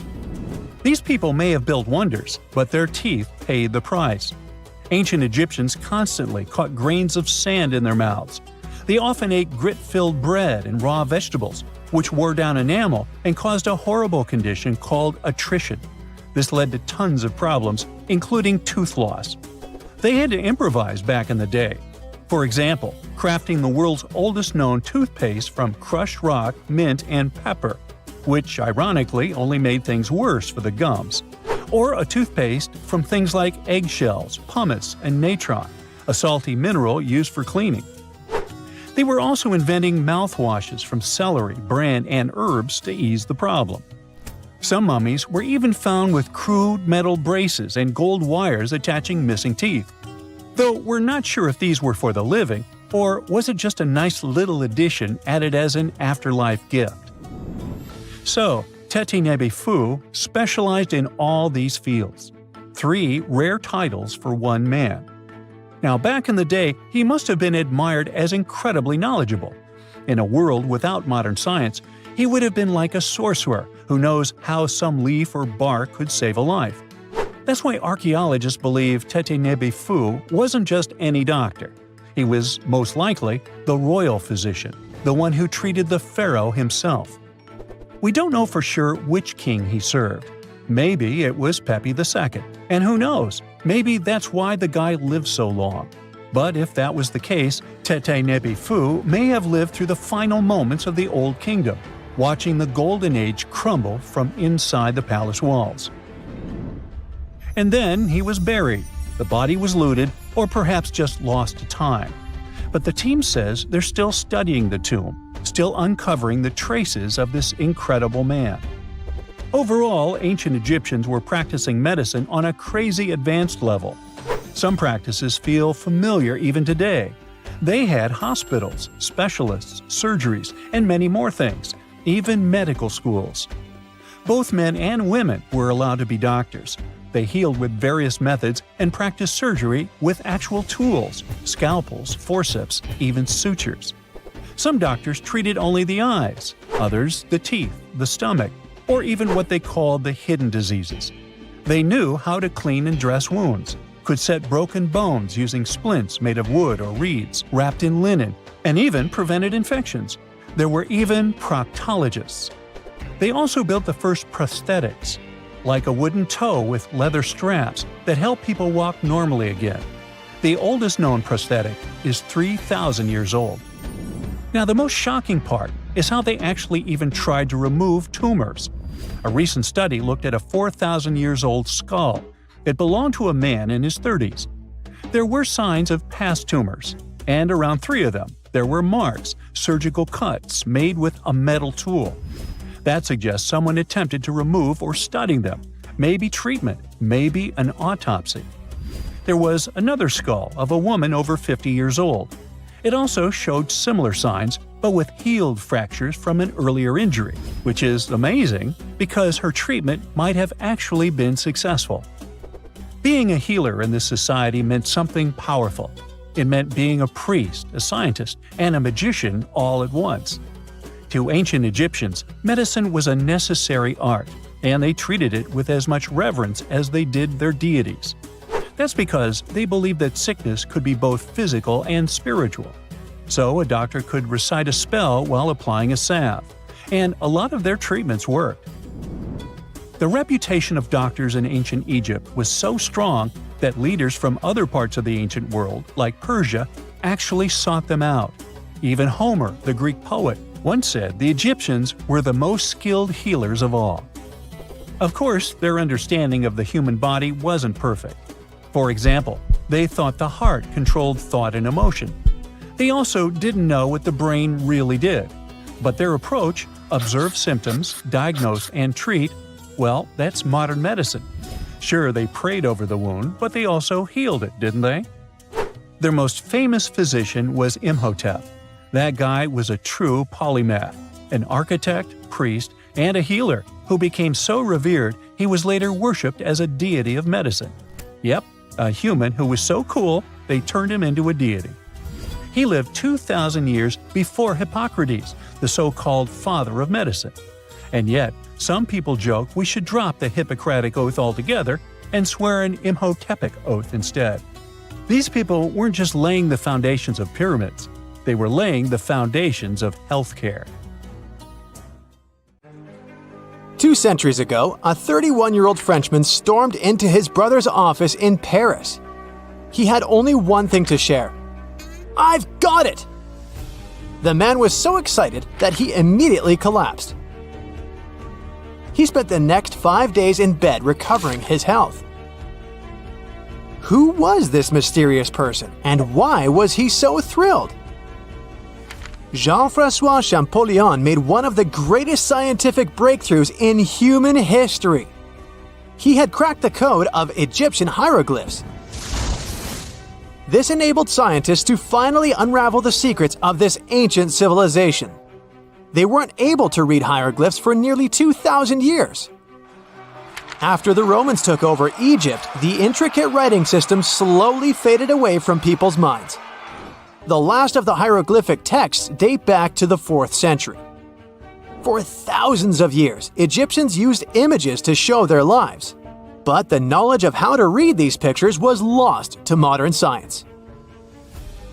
The story of hieroglyphs began in 3250 before current era. That's when ancient Egyptians developed writing. Their motivation was to better organize the distribution and storage of goods. One of the earliest examples is a ceramic jar that had an inscription in black ink. There were 2 major writing systems. The first were the hieroglyphs, which literally means sacred carving. Egyptians carved hieroglyphs in stone on temples, tombs, and similar monuments for 3,000 years. They present a system of pictorial texts. A pictograph is a picture or a drawing that stands for an idea of a word. It's a precursor to the true writing as we have it today. For example, when Egyptians wanted to write ibis, they would draw a small image of the bird. hieroglyphs can be found on walls. They were a formal way of writing. The other writing system was hieratic. Egyptians mostly used it when writing on papyrus. That's an early, thicker form of the paper we have today. It soon evolved into demotic. This improved version became the most common writing systems in ancient Egypt. Then, in the early 4th century BCE, Alexander the Great took control of Egypt. This was the time when the Greek Ptolemaic dynasty ruled the country. You've probably heard of the last ruler of this dynasty, Cleopatra. During her time, Egyptian Demotic and Greek were used side by side. The two started mixing, and by the year 100, a new language emerged, Coptic. It slowly replaced the ancient writing system. Only Egyptian priests used hieroglyphs for the next couple of centuries, and then their meaning was lost to history. But not forever. Arabs were the first who tried to solve the mystery of the hieroglyphs. Medieval travelers came across these strange symbols and wanted to understand their meaning.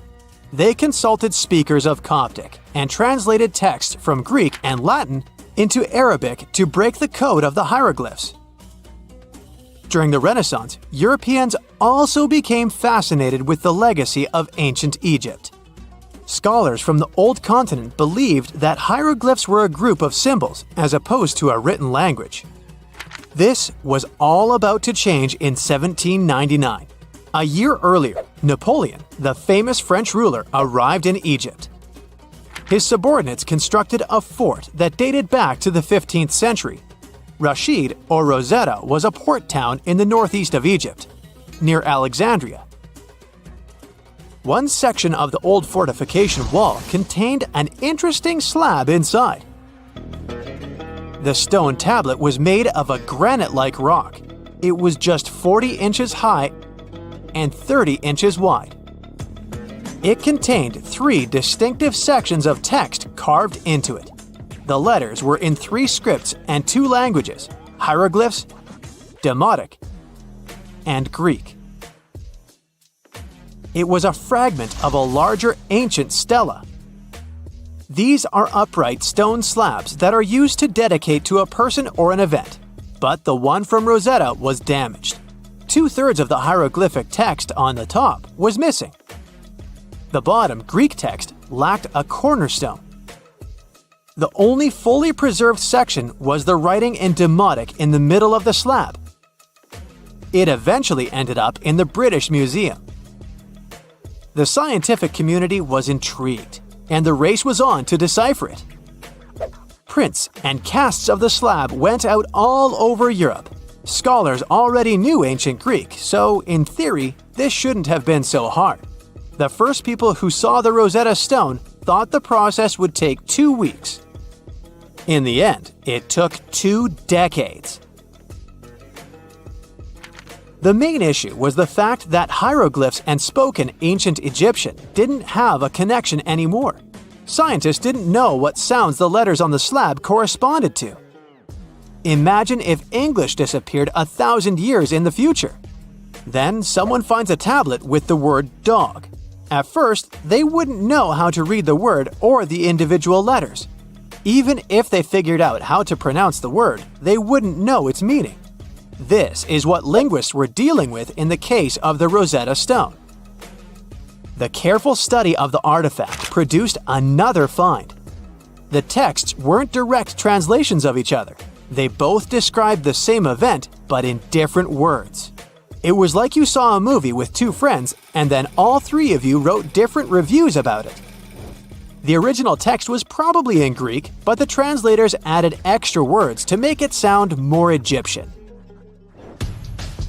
An English physician and physicist, Thomas Young, made the first great breakthrough. He knew that the name Ptolemy appeared several times in the text based on the Greek translation. This wasn't an Egyptian name, so it was impossible to represent it with a single image. The only way to spell out this Greek name was to use symbols that sound like it when produced. This is called transliteration, and we have it today as well. This is how foreign-sounding words are written down in Chinese or some Slavic languages. Young focused on sets of hieroglyphs in oval frames. These are called cartouches. He experimented a bit but finally discovered that one of them read, Ptolemy the Great. The individual hieroglyphs that made up this name corresponded to sounds needed to produce it. This is where our mysterious man from the beginning of the video enters the picture.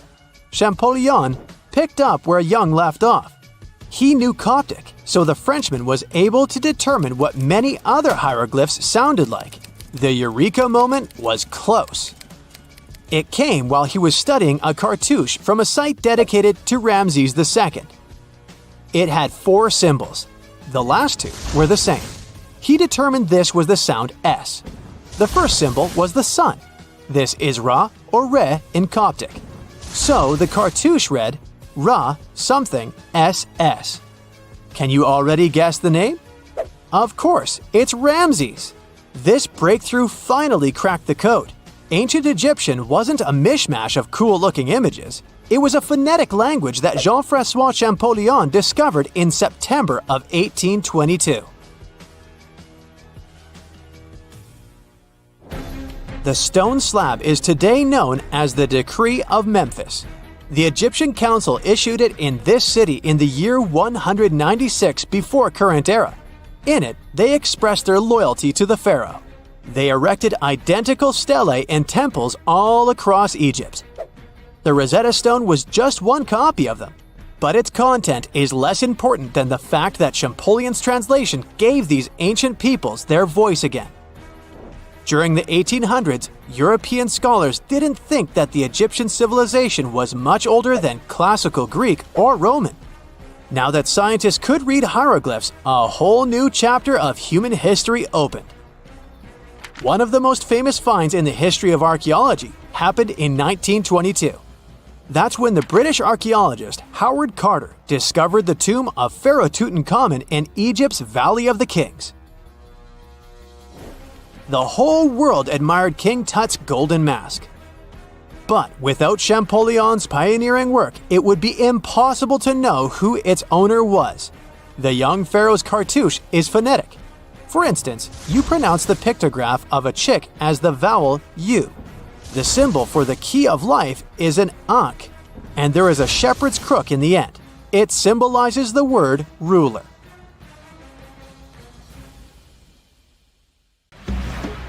Before we get into the reason why and how there are pyramids all around the world, let's talk about some of the examples. I'll start with the Pyramid of the Sun in Mexico. These folks really knew how to build a city. Their well-planned urban center spanned over 7 square miles and boasted several pyramids. But the Pyramid of the Sun is the most impressive. This giant pyramid was built way back in 100 CE and is one of the biggest structures of its kind in the whole Western Hemisphere. It's so big that it's 216 feet high above the ground. If you ever find yourself in this ancient city, you won't be able to miss the Pyramid of the Sun. It's right there on the east side of the Avenue of the Dead, the city's main north-south street. To build this incredible pyramid, around 1 million cubic yards of material were used, including a special kind of red volcanic rock called hued tizontal. Impressive, huh? We don't know too much about the people who built the Pyramid of the Sun or its purpose. But archaeologists believe there was once a temple on top of it. When explorers went below the pyramid in the 1970s, they found a bunch of cool tunnels and chambers. In 2011, they even found a secret stash of clay pots, obsidian pieces, animal bones, human figurines, and a mask. Who knows what other secrets the pyramid is hiding? If you decide to see this one, you must climb the pyramid using the 248 uneven steps on the west side. Watch your step. Sudan got some pyramids too. Nubian pyramids aren't as big as the ones in Egypt, but they still got around 200 of them. These ancient pyramids have been home to the tombs of the pharaohs of the Meroitic Kingdom for almost 1,000 years, who ruled Egypt from Nubia to the Mediterranean Sea. The pyramids at Meroe were constructed using granite and reddish sandstone. Oh, and did you know that Sudan has more ancient pyramids than Egypt? The Kushite pyramids depict the indigenous architecture and burial traditions of Nubia's Napata and Meroe kingdoms, which ancient Egypt influenced. Meroe, the burial site of over 40 queens and kings, is the most extensive Nubian pyramid site. The tomb walls depict mummified royals bedecked in jewelry, their wooden caskets containing bows, quivers of arrows, and other artifacts pointing to the Meroitic relationship and trade with Egyptian and Greek civilizations. So if you're looking for some ancient tombs to explore, you may consider skipping the crowds in Egypt and heading on down to Sudan. Let's fly to Iraq to see some more pyramids. Ziggurats have fancy receding layers and tiered temples. Instead of a smooth exterior, it has tiers like a cake. Perfect for all the important work and rituals that went on inside. You can find these towering structures scattered throughout Iraq and Iran, and they're a real testament to the power and skills of the people who built them. One of the biggest and most impressive ziggurats is the ziggurat at Ur. It's basically a giant rectangular pyramid that stands a whopping 70 to 100 feet tall, with 3 levels of terraces and a temple on top. Can you imagine how many baked bricks it took to build that thing? Try 720,000 for just the lower portion. This particular ziggurat was built for Sumerian king Ur-Nammu. Similar to other ones, this pyramid has been around for thousands of years, so it got a little rough around the edges. Thankfully, the Babylonian king Nebuchadnezzar II and some archaeologists came to the rescue in the 6th and 20th centuries respectively. And now, you can find this near Talil Air Base. The ziggurat at Ur was built in 2100 BCE by King Ur-Nammu for the moon deity Nana. It was the tallest building in the city, and you could see it from miles around. It was like the medieval cathedral spire of its day. People would come here to bring their agricultural surplus and get their food allotments and seek spiritual nourishment. Sadly, the Nana temple at the top of the ziggurat didn't survive, but we do have some blue glazed bricks that may have been part of its decoration. The lower parts of the ziggurat are pretty amazing though. The architects even included holes in the temple's baked exterior to let the water evaporate from its core. Since we explored some of the pyramids on our planet, let's take a broader perspective. They can be found in many parts of the world. Egypt has over 100 pyramids, double that number in Sudan, and dozens of others are scattered in the Middle East and China. The Americas have the most pyramids in total, with more pyramids than the rest of the world combined. These pyramids are located in Mexico, Guatemala, Honduras, and El Salvador. Time to know more about the evolution of pyramids through history. The oldest pyramid is in Egypt. This pyramid was a step pyramid, which was created by placing one layer of stone on top of another. The pharaoh Sneferu is credited with creating the pyramid shape we recognize today. During his 45-year reign, he built 3 pyramids. His first 2 attempts failed, but he finally got it right with the Red Pyramid, which is considered the first true pyramid. It was Sneferu's son, Khufu, who built the Great Pyramid of Giza, which was the tallest human-made structure on Earth for almost 4,000 years. Latin American pyramids are similar to early Egyptian step pyramids, but they were built independently, with no knowledge of each other. The pyramids in Sudan were built around 700 BCE and are tall, but much narrower than those in Egypt. How in the world did all these civilizations build these things without even texting each other? After all, the Aztecs, Mayans, and ancient Egyptians were about as different as possible. But despite their cultural differences, they all seem to agree on one thing. Pyramids were pretty cool.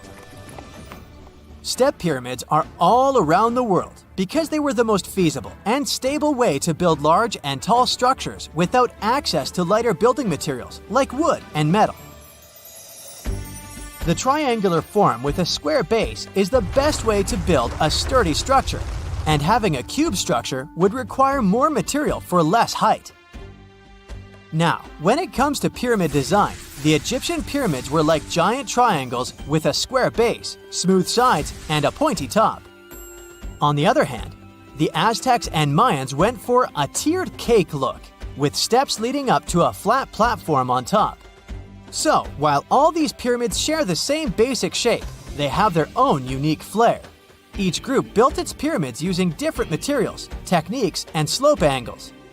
So while they may have been inspired by each other's work occasionally, they were just doing their own thing. Egyptian pyramids had smooth, angled sides that were designed to help the pharaoh's soul ascend to heaven. The Pyramid of the Sun was built over a series of caves that served as a passageway for the deities. The Maya built the temple of Kukulkan in Chichen Itza to honor the deity Kukulkan, usually represented by a serpent. Nicknamed El Castillo, it has 91 steps on each side, plus a platform. That's 365 steps, one for each day of the Mayan calendar. Tell me, Brightsiders, how were pyramids built? To begin with, humans made them, not a foreign race from space that landed on Earth. You see, one thing that all pyramids have in common is that they were built without advanced tools or even the wheel. It took a lot of people to build them, including skilled laborers and architects. For example, it's estimated that 20,000 people built the Great Pyramid of Giza, and it's believed that most of them were skilled laborers. Building pyramids was a massive undertaking that required years of planning and effort. The Great Pyramid at Cholula, Mexico, took 600 years to complete. Imagine you were chosen to answer one of history's most important questions. What was the first civilization on Earth? The job description is simple, yet the task is extremely challenging. You need to unearth the proof of the world's first official civilization.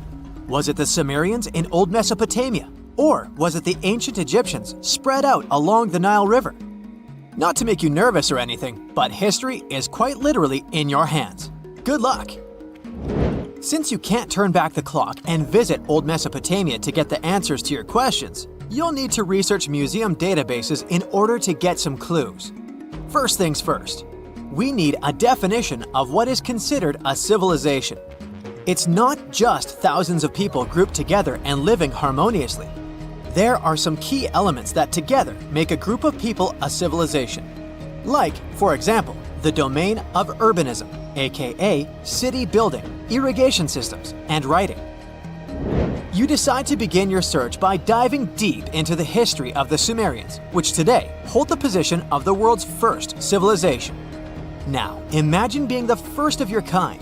This means having no external examples. Rather, it means starting from scratch. First thing you'll need? A piece of land.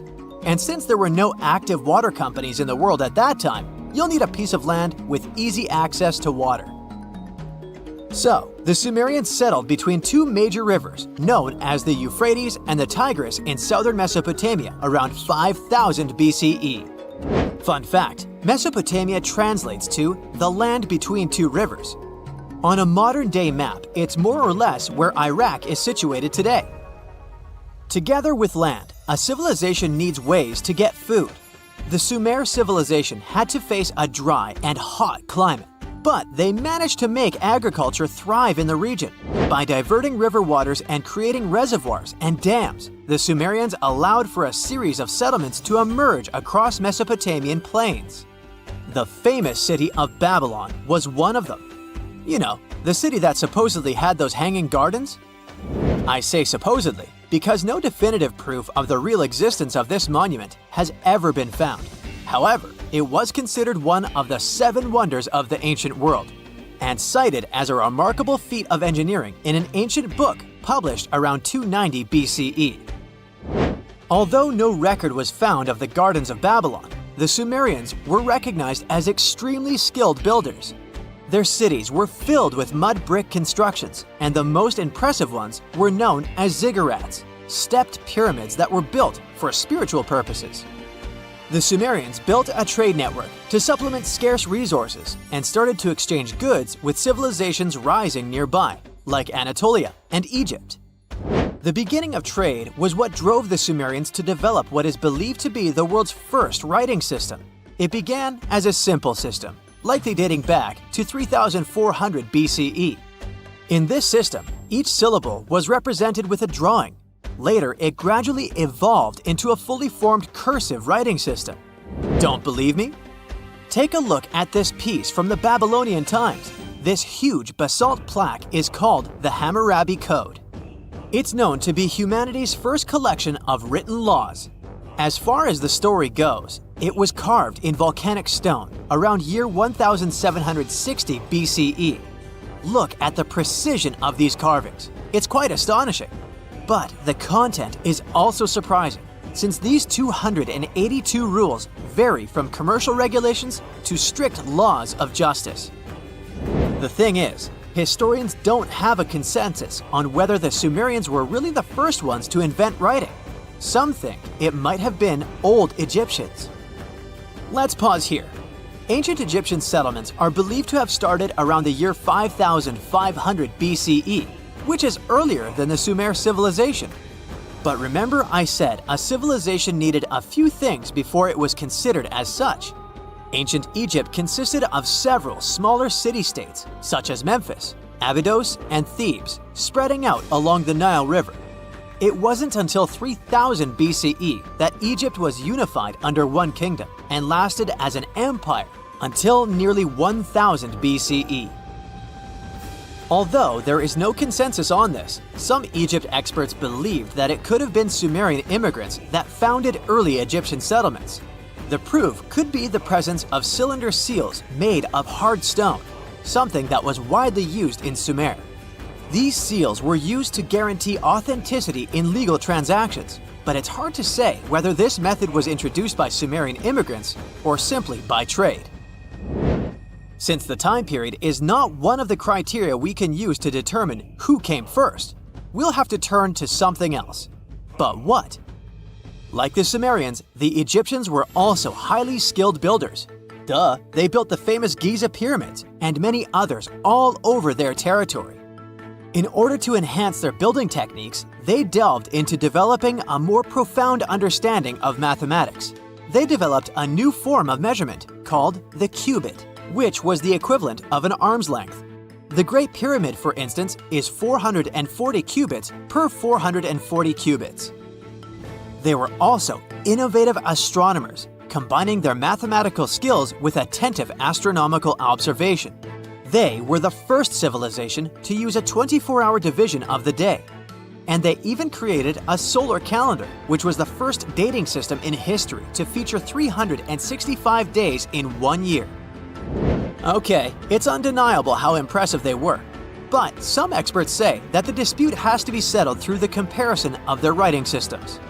Hieroglyphic writing, the first Egyptian style of writing, is said to date back to 3000 BCE. It was a composition of over 700 symbols, which were carved in stone. For a long time, researchers believed that the Sumerian writing had come before Egyptian, but in a recent discovery made by Yale researchers claims otherwise. Archaeologists have discovered a panel of 4 signs that are believed to have been written around 3250 BCE. Oh, and they've also found another rock drawing depicting a pregnant elephant that can date back to 4000 BCE.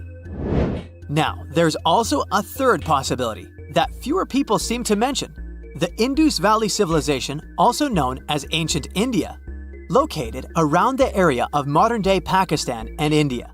The Indus Valley Civilization is also a contender for the oldest civilization due to the uncertain historical origins of the Hindu collection of texts known as the Upanishads.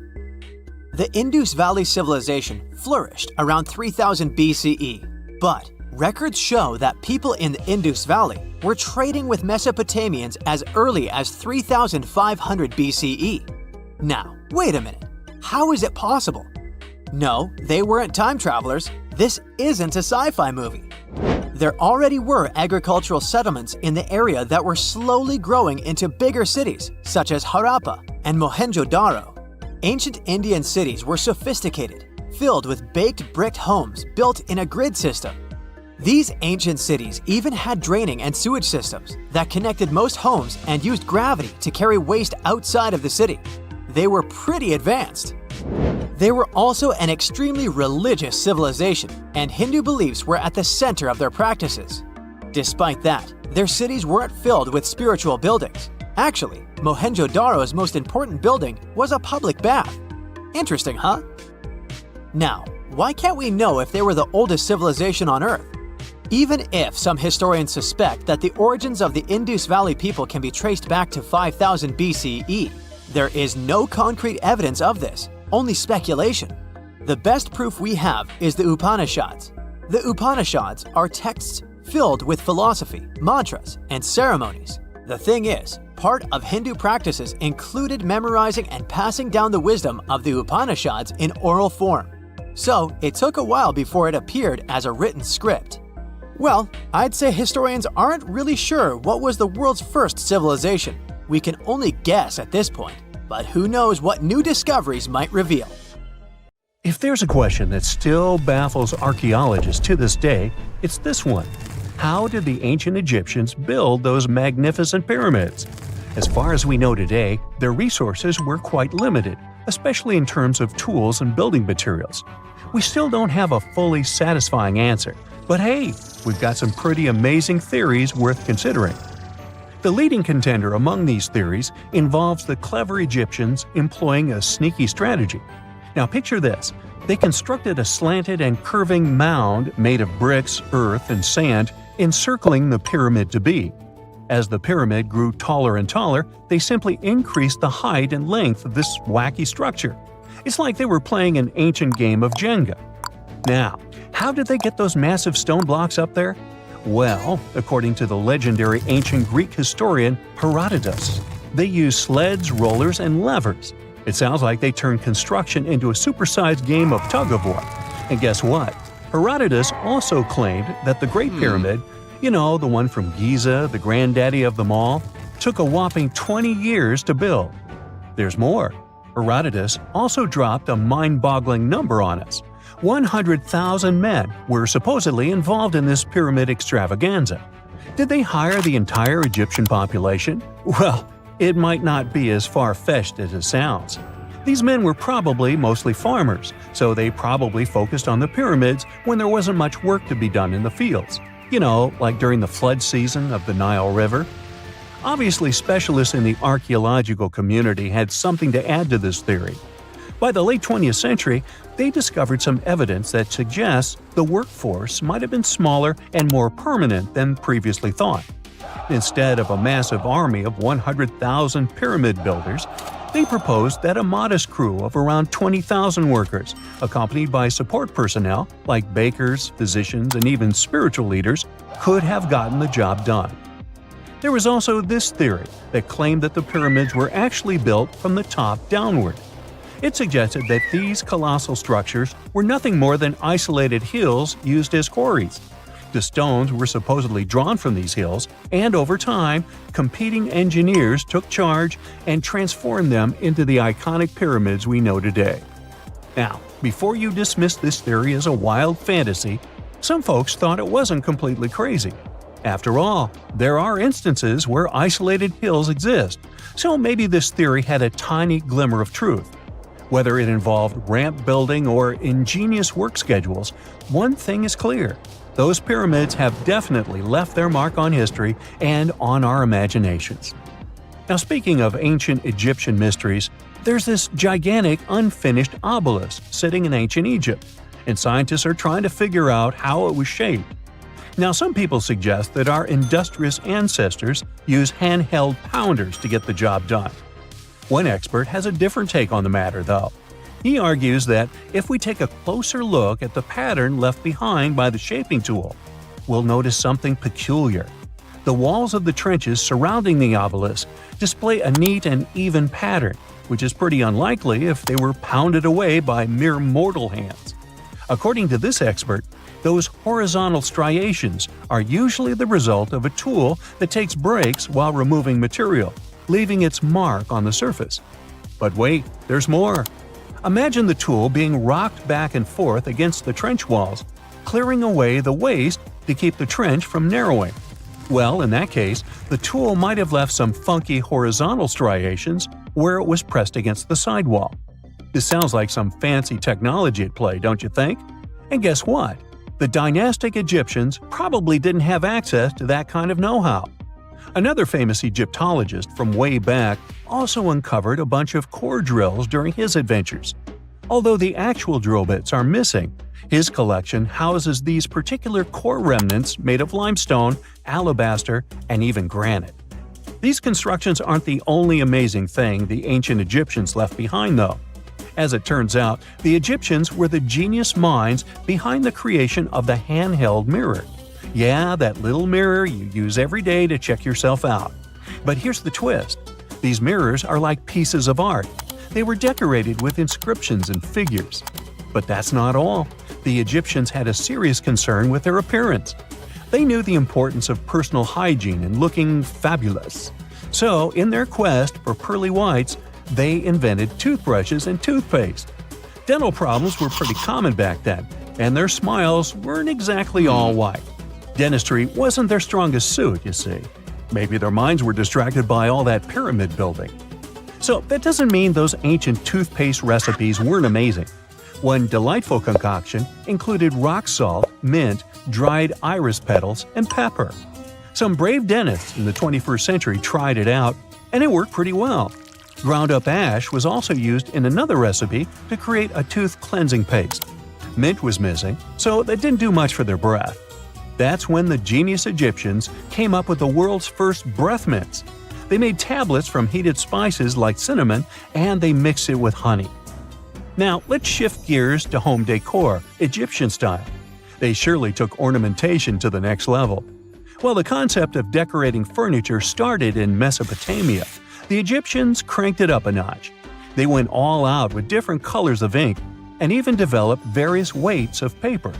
Oh, and let's not forget about those cute little area rugs we all have in our homes today. Guess who came up with the idea? Yep, the Egyptians. They used the versatile papyrus plant to make those cozy rugs. And speaking of trends, the Egyptians loved their knickknacks. They had an assortment of small figurines in the shapes of cats, dogs, and people. These statues were made from various materials, like simple sun-dried mud to the ultimate bling of gold. It all depended on how loaded you were. The Egyptians were also all about farming, and they knew that clean water was crucial for their crops and animals.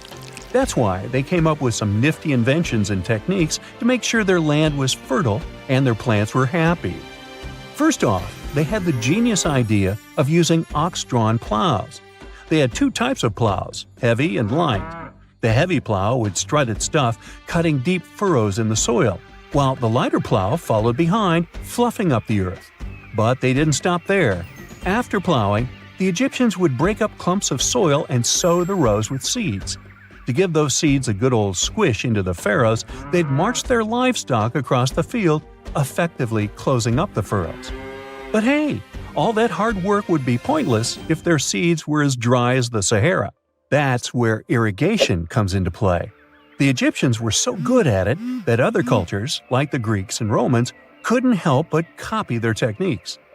Now let's switch gears and talk about the marvelous architecture of ancient Egypt. These folks weren't just skilled farmers, they were also architectural maestros. They built these fancy canals to carry water to farms and villages, and boy, did they know how to make those canals look pretty. Just imagine strolling along a canal lined with ornate structures. The pharaoh Ramesses the Great was quite the overachiever when it came to construction. One of his mind-blowing creations was the construction located at Abu Simbel. This building was designed so that twice a year, the sun would shine directly into it and illuminate the statues of Ramesses. And let's not forget about the corbelled arch. Without this architectural gem, we'd be missing out on some mind-boggling structures like the Great Pyramid. The Egyptians knew how to make things stand tall and proud, thanks to their engineering and construction wizardry. They built grand halls and inner sanctums that make your jaw drop, and some of these temples doubled as astronomical observatories. In 1850, French scientist Auguste Mariette went to Egypt looking for manuscripts, but accidentally found a head of a sphinx sticking out of the dunes. He cleared the sand and figured out the sphinx was guiding the entrance to some underground construction. Several months later, he finally entered the Serapeum of Saqqara. Inside, he found an enormous granite sarcophagi with remnants of 64 bulls. Scientists are still amazed by the tech that the ancient Egyptians used to transport those enormous boxes. The Serapeum was built around the year 3000 before the Common Era. It was an underground tomb built to honor the sacred Apis bulls of ancient Egypt. It had a long hallway, almost 500 feet long, with giant stone rooms on both sides. Some of the sarcophagi weighed as much as 50 average cars, and all of them were made with super precision, with exact 90-degree angles. These sarcophagi were beautifully decorated with hieroglyphs and carvings that told stories about the lives and importance of the Apis bulls. Now, there are 24 sarcophagi left. In ancient Egypt, Apis bulls were very special animals connected to the deity Ptah. They thought the bulls carried Ptah's spirit and wisdom, helped the pharaoh, and protected the Egyptians. Priests looked for special markings on young bulls to find Apis bulls. It could be a white triangle on its forehead, which symbolized divine light, a shape on its back like a vulture's wing, and a scarab shape under its tongue, which stood for rebirth. If a bull had these signs, they believed it was chosen by Ptah and treated it like royalty. The chosen bulls lived in a special temple in Memphis, the city where they worshipped Ptah. They received the best care and offerings from visitors who wanted their blessings. When an Apis bull passed away, it was treated with great honor and mummified. When Mariette entered the Serapeum, he noticed traces of rollers on the gallery's floor and found 2 wooden horizontal winches. Each had 8 levers. Later, other explorers saw double rails. The burial chambers were lower than the hallway floor. To get the boxes into place, workers filled the chambers with sand so the sarcophagi could be rolled in straight. Then they slowly removed the sand to gently lower the boxes into perfectly cut spaces in the bedrock.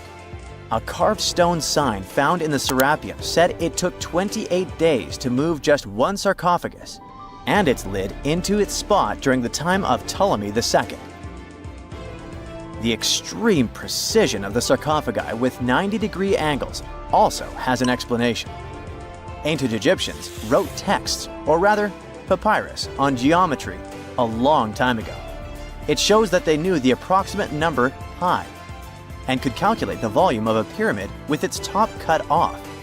If they could figure out complicated math like that back then, it makes sense that they could also carve perfectly flat surfaces 500 years later. All this sounds pretty legit, but some people think certain things don't add up here. The size of boxes is way larger than the size of bulls, yet they buried pharaohs in tiny coffins that barely fit their bodies. The sarcophagi are made out of granite with crazy precision, and they could have just used limestone, which would have made things way easier. The transportation of the boxes seems pretty simple, but only in theory. If one person could pull about 440 pounds, then at least 250 people would be needed to pull just one box. The tunnels in the Serapeum are really narrow, only about 2 feet wider than the boxes themselves. There's no way hundreds of people could have squeezed into those tight spaces to pull the boxes. And even if they did, how would they turn the box in the cramped corridor, lower it into its niche, and place it perfectly in the middle? Somehow they did this 24 times, and every box is centered perfectly. Plus, the chambers were dusty, and there were no signs of soot from lamps. This means they must have worked in almost complete darkness. The real use of the boxes could also be different. A long time ago, even before the Egyptian pharaohs ruled, the local people already knew how to use fermentation. It happens when tiny organisms called yeast eat certain ingredients like starch and turn them into gas and ethanol. So someone in ancient Egypt probably put food like barley, bread, and even meat inside a giant stone box, then closed it tight with a heavy lid. These stone boxes, carved from granite, were so precisely made that they were almost completely sealed, so nothing could escape from it. As the yeast inside the box started working, it created more and more CO2 gas. It built up pressure inside the box.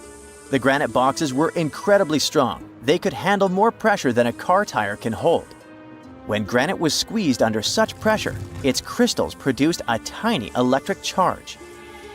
This effect was possible because granite contains quartz, a material that reacts to pressure this way. The process also needed meat or animal parts, possibly to help the yeast grow better. Meat contains something called oleic acid, which yeast needs to keep growing and to survive the bad effects of the ethanol it produces. As the pressure inside the box kept growing, the combination of gases and electricity made these boxes not just ancient fridges, but powerful energy systems. Over time, the pressure inside got so strong that it could push the lid open and the gas would escape with a pop. But when people rediscovered the serapeum in 1850, they found old drawings that showed piles of stones stacked on top of some of the box lids. So, someone long ago probably tried to make the lids even heavier by adding extra weight to make it harder for the gas pressure to push them open. This extra weight also meant the quartz crystals in the granite could keep creating more electricity under all that pressure. If someone opened one of these stone boxes thousands of years later, they would only find bones from bulls that were placed in the box. And that's exactly what Mariette discovered in the 1850s. They opened the serapeum for visitors soon after the first excavations in the second half of the 19th century. Prince of Wales even had a luncheon with his guests in one of the sarcophagi. Sands and earthquakes made the site inaccessible for a while, but now you can visit it again and try to solve the mystery yourself. With new tech, we could have answers to many other historical mysteries soon. A team of scientists at Chicago's Field Museum of Natural History recently used a special CT scanner to learn more about ancient Egyptian mummies without unwrapping them. They gently rolled 26 mummies on custom carts out to the parking lot, where the scanner was waiting. It took thousands of detailed X-ray pictures of each mummy and their coffins. When all the pictures were put together, they created 3D images that showed what was inside, the skeletons, and some artifacts. The scientists hope these images will help them understand ancient Egyptian burial practices from over 3,000 years ago. Even though the scanning process only took 4 days, it might take 3 years to study all the data. But scientists were able to learn some personal details about the mummies. One of the most popular mummified individuals at the museum, Lady Chineta, was a woman who lived in ancient Egypt about 3,000 years ago. It looks like she passed away in her late 30s or early 40s. To make sure her body looked complete for the afterlife, embalmers put stuffing in her neck to keep it from collapsing. They also placed artificial eyes in her sockets, so she would have eyes in the next world. She was wrapped in fancy linen and placed in a beautifully decorated coffin. The scans revealed that it had been carefully crafted with a slit at the back, which embalmers used to fit the body. There were also some artistic details on the surface, like markings for her knees. It looks like her burial was on the scale of a high-end luxury car. A gruesome discovery took place in Egypt some years ago. You want to hear about it? 16 human hands, carefully buried in 4 eerie pits. They didn't look too much like human hands at first, since they were abnormally large, but they were. Weirdly, there were only right hands. No left hands were in sight. It turned out that it points to the practice of an ancient dark ritual. Old Egyptian art and tales talked of a ceremony where warriors would present the right hand of their adversaries as proof of victory and ask for gold in return. Egyptians believed in the afterlife, so cutting off someone's hand meant you cut off their power eternally. Guaranteeing this type of defeat was interesting to the winning party. Here, the fight was between Egyptians versus Hyksos, who lived in what was once known as Canaan. Egypt has always been the center of some history-changing findings, and some time ago, this papyrus was found. If we stretched it open, It would be just a tad bigger than the height of a skyscraper. The world's tiniest skyscraper, which is located in Wichita Falls, Texas. When humans didn't write on their notes app, they wrote on this thing, made from the medulla of a papyrus plant. Around 2,000 years ago, ancient Egyptians wrote something reminiscent of a book where they describe most of their funerary traditions and their visions of the afterlife. It's considered one of the most important texts from ancient Egypt and is still sold in bookstores to this day. This ancient manuscript was unearthed from a chamber located just south of the Pyramid of Djoser, located in Saqqara. Oh yes, Djoser is the oldest pyramid in Egypt and not the Giza pyramids like most people think. So recently, the site of Saqqara buzzed with excited archaeologists who probably found one of Egypt's oldest complete mummies.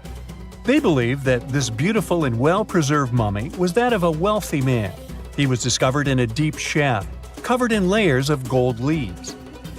There are many symbols that show he was an important and wealthy man, like the band he wore on his head, the bracelet on his chest, and the fact that he was embalmed with a tunic, which was reserved for Egypt's finest. The most exciting part of the entire discovery was finding the resting place sealed with mortar, just as the ancient Egyptians had left it 4,300 years ago. Now this may sound weird, but back in 2008, archaeologists discovered a missing pyramid. Now it went missing because it deteriorated over the span of 4,000 years. Today, you can only see its base. It was a pretty important site back in ancient times.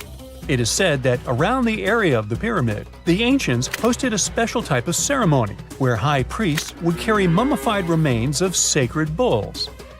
Now, here's a fun fact. Ancient Egyptians believed that Apis bulls were earthly incarnations of the city deity of Memphis and was connected to rites of fertility. It wasn't just any Apis bull, though. They needed to be all black with a single white mark between its horns and a bunch of very specific characteristics. They were selected by the local priests and honored until they passed away. After that, they were mummified and buried in underground galleries. Meanwhile, this missing pyramid sort of disappeared around the 1800s. It was a German archaeologist who first found it in the village of Saqqara. He called it the Headless Pyramid when he first found it.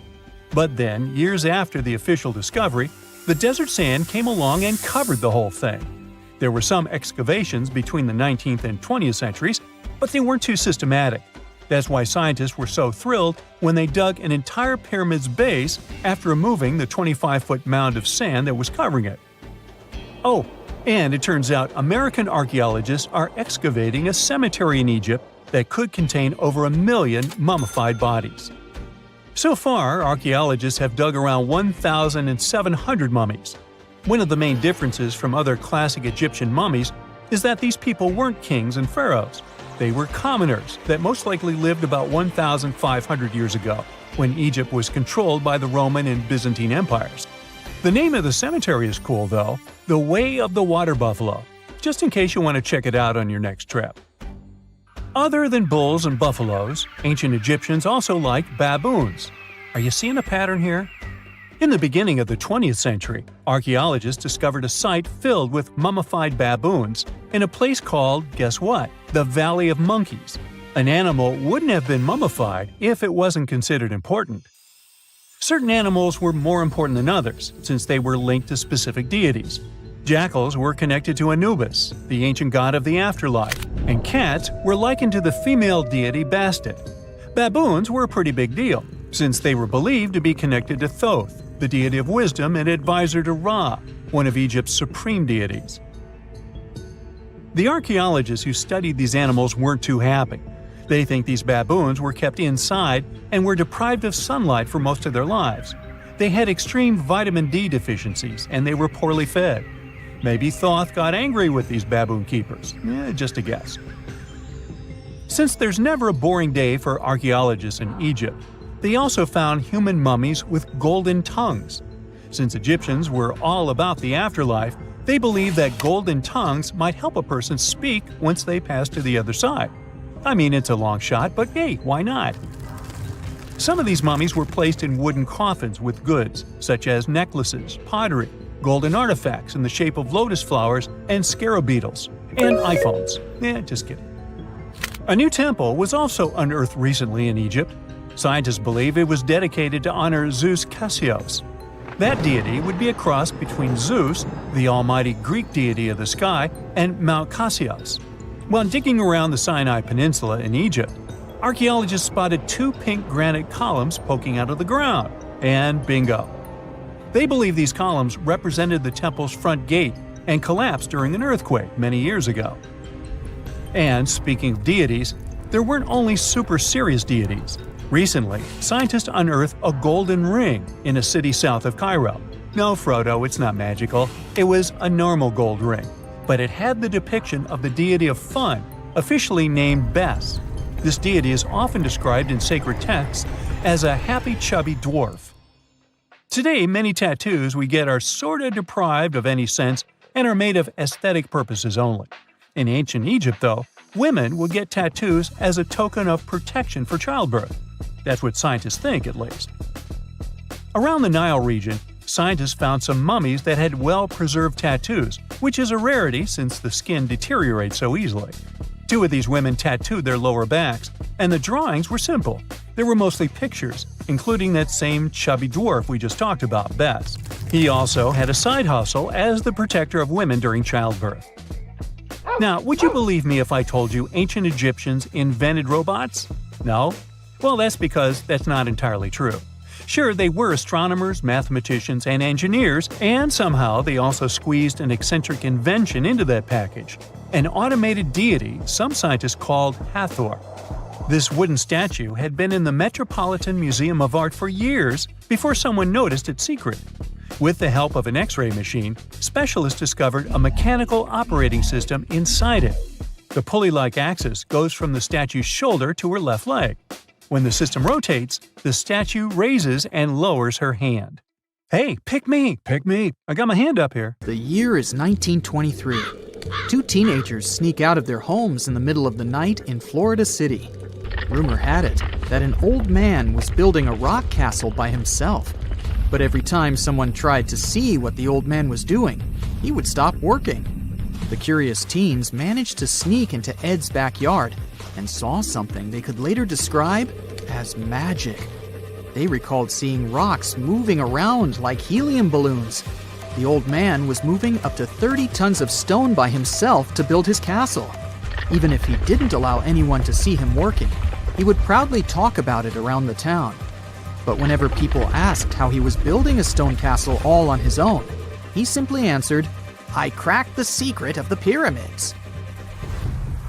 This story begins in Latvia, Edward Leedskalnin's home country. Edward was born in a small village on January 12, 1887. He was born in a family of stonemasons, which is probably where he learned ancient techniques of building. However, he grew up as a sickly boy, which meant he could never carry much weight or undergo heavy physical activity. At the age of 26, an unfortunate turn of events determined Ed's fate. The love of his life broke off their engagement, and heartbroken Ed decided to move to the United States. He lived in a couple of American states before finally moving to Florida, where his life's adventure started. Ed spent years searching for the right spot of land to build his dream house. He always rejected good farmland. When people wondered why, he only smiled. Finally, when he bought land of his own, it was deemed terrible by his close friends. The soil was bedrock. He could neither plow nor farm it, but it seemed perfect for what he was seeking to build. Ed's close friends would often describe him as eccentric. When asked why he wanted to build a house, he would only say, "It's for my sweet 16. Someday she's coming back." Then, he changed the topic of the conversation. It took Ed about 30 years to finish Coral Castle, and he did it all by himself. He would only work under the cloak of night and never let anyone see what he was doing. The completed Coral Castle embodies a number of unsolved mysteries. If you were to visit the site back then, you'd have to go through a 9-ton, 8-foot-tall revolving gate door that even a kid could push with just one finger. Ed was so proud of this door that he originally named the site Rock Gate Park. It was renamed Coral Castle only much later, after Ed's passing. Once inside, visitors would access the incredible wonders of Ed's constructions: towers, mystic symbols, furniture, and swing sets, all made entirely of monolithic blocks of stone. The stones are set on top of each other, using only their weight to keep them together. And believe it or not, the entire park gathers around 1,100 tons of stone. Today, if you visit Ed's living quarters, you'll even see the simple instruments he used to construct all of this: chisels, hammers, ropes, and pulleys. The type of work he did is difficult even with modern-day equipment, let alone without it. Coral Castle's main mystery lies in how Ed managed to do it. The only photograph of Ed Leedskalnin at work shows a simple leverage structure of a chain hoist attached to a wooden tripod. The tripod was made of old telephone poles with a small wooden box on top. What was in the box is, of course, a mystery. Unfortunately, he took his secrets with him, not sharing the truth of his work with anyone else. Yet, not all is lost, as there are many theories and speculation surrounding what could have happened there. One theory says that there is a harmonic grid inside the Earth's surface, something that would create anti-gravity spots around the globe. It's believed that Coral Castle was built in such a spot. This could explain why it took Ed so long to find land that pleased him. Maybe what he was looking for was a place that allowed him to experiment with anti-gravity forces. Yet, whenever Ed talked about his work, he would say he understood the laws of weight and leverage, and, sure thing, that he had cracked the secret of the pyramid builders. And what secret is that, you might ask? According to Ed himself, it has to do with magnetism. He even published a pamphlet called Magnetic Current. There, he explains that every object has magnetic particles inside of them. A person just needs to understand where they are located inside such objects. This way, objects can be lifted and moved around without much effort, just like moving something heavy underwater. Researchers say that if we assume Ed Leedskalnin and the pyramid builders used the same technique, then it would only have taken 4,700 workers to build the Great Pyramid of Giza, instead of the 20,000 to 100,000 that is currently estimated. But this story just keeps on getting more and more mysterious. In the late 1920s, Ed was finishing the construction of Coral Castle in Florida City. Rumors about his work had spread around town. People said Ed was hiding a stash of money somewhere in his living quarters. One night, a group of men waited until Ed was alone and broke into the castle to rob him. They couldn't find the money and, luckily, didn't harm Ed. But in the following days, he decided that it was best he moved out of that land. Of course, he took more than his toothbrush along with him. Ed decided to move the entire Coral Castle to another land 10 kilometers away from where he had built the park. Legend says he hired a truck driver and asked him to swear secrecy about what Ed intended to do. He asked the driver to look away while Ed loaded the truck by himself, moving all of the rocks without any help. With the truck loaded, Ed and his castle moved to Homestead, Florida, where the park is located until this day. In 1986, a group of engineers from Florida University was called to try to fix the park's gate entrance, the 9-ton revolving door that Ed was so proud of. They arrived with plenty of modern-day equipment, including a 20-ton crane. When the engineers took the door down, they noticed that Ed had used a strange circular stone at the bottom of the revolving door. The engineers couldn't understand how this frisbee-sized rock could withstand 9 tons of weight without breaking into pieces. They sent the rock to the geology department at the University of Florida, but the geologists simply returned the rock, saying they couldn't find a match of this rock in their databases. They couldn't determine its origin. The engineers put the 9-ton gate back into place, trying to use other techniques. At first, it didn't work without the base rock Ed had originally used.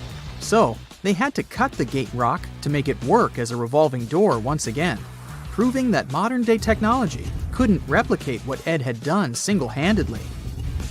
Fast forward to 2011, and another man claimed to have cracked the code of the pyramid builders and Ed Leedskalnin himself. Wally Wallington, a retired construction worker from Lapeer County, Michigan, has managed to build using similar techniques to those used by Ed. Wallington is known for having built his personal Stonehenge in Michigan. He is said to have used simple machines, such as levers and counterweights, moving around multi-thousand-pound concrete blocks. Unlike Ed, Wallington has shared his techniques with the public. Multiple videos are showing the clever engineering he built from very simple materials. It sure is impressive. The man has moved his entire barn into another property just with the help of simple tools. However, there is no way to prove that these were the same techniques used to build Coral Castle. To this day, the secrets of Coral Castle haven't been unraveled. But hey, we can always keep trying to solve it. We know that the ancient Egyptians were talented enough to build something as grand as the pyramids, but were they also smart enough to measure the speed of light? There's a theory circulating online that says exactly that. If you look at these two numbers, you'll see that they match completely. The first one is the speed of light in a vacuum measured in meters, and the second one is the latitude of the Great Pyramid of Giza. So, was it done on purpose, or is it just a coincidence? Well, happily, we can tell you that it's actually just a coincidence, not another conspiracy thingy. The Great Pyramid is just one of the many places in the world that share the same latitude. And more importantly, even if the ancient Egyptians had somehow measured the speed of light and chosen to keep it a secret from the rest of the world, they wouldn't have used meters to put it down. Meters were only defined at the end of the 18th century. The builders of the pyramids used a different unit of measure called cubits. 1 cubit is equal to 1.5 feet. Cubit was based on the length of the arm from the elbow to the tip of the middle finger, and it became popular in the ancient world. So if they wanted to impress the rest of the world and set the pyramids at a point that matched the speed of light in cubits, they would have to build their iconic constructions somewhere in Europe. And then the Danish astronomer who first measured the speed of light in 1676 would have been really upset to know that someone had done it centuries before him. So, although they were ahead of their time in many aspects, the ancient Egyptians never measured the speed of light or used longitude and latitude to map their locations. The base of the Great Pyramid of Giza might seem like a perfect square, but it's actually an 8-sided structure, not 4-sided.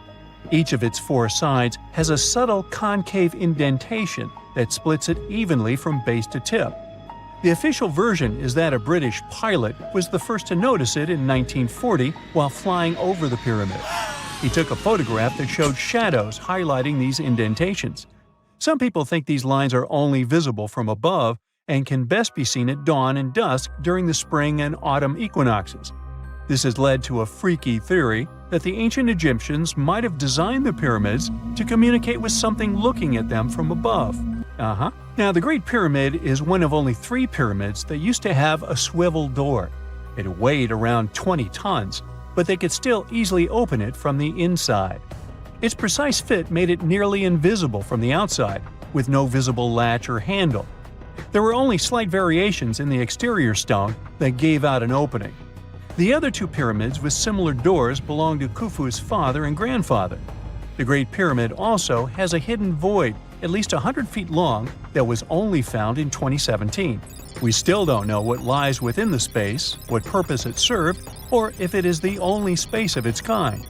Researchers used the same tech to see through cathedral walls, Mayan pyramids, and even volcanoes.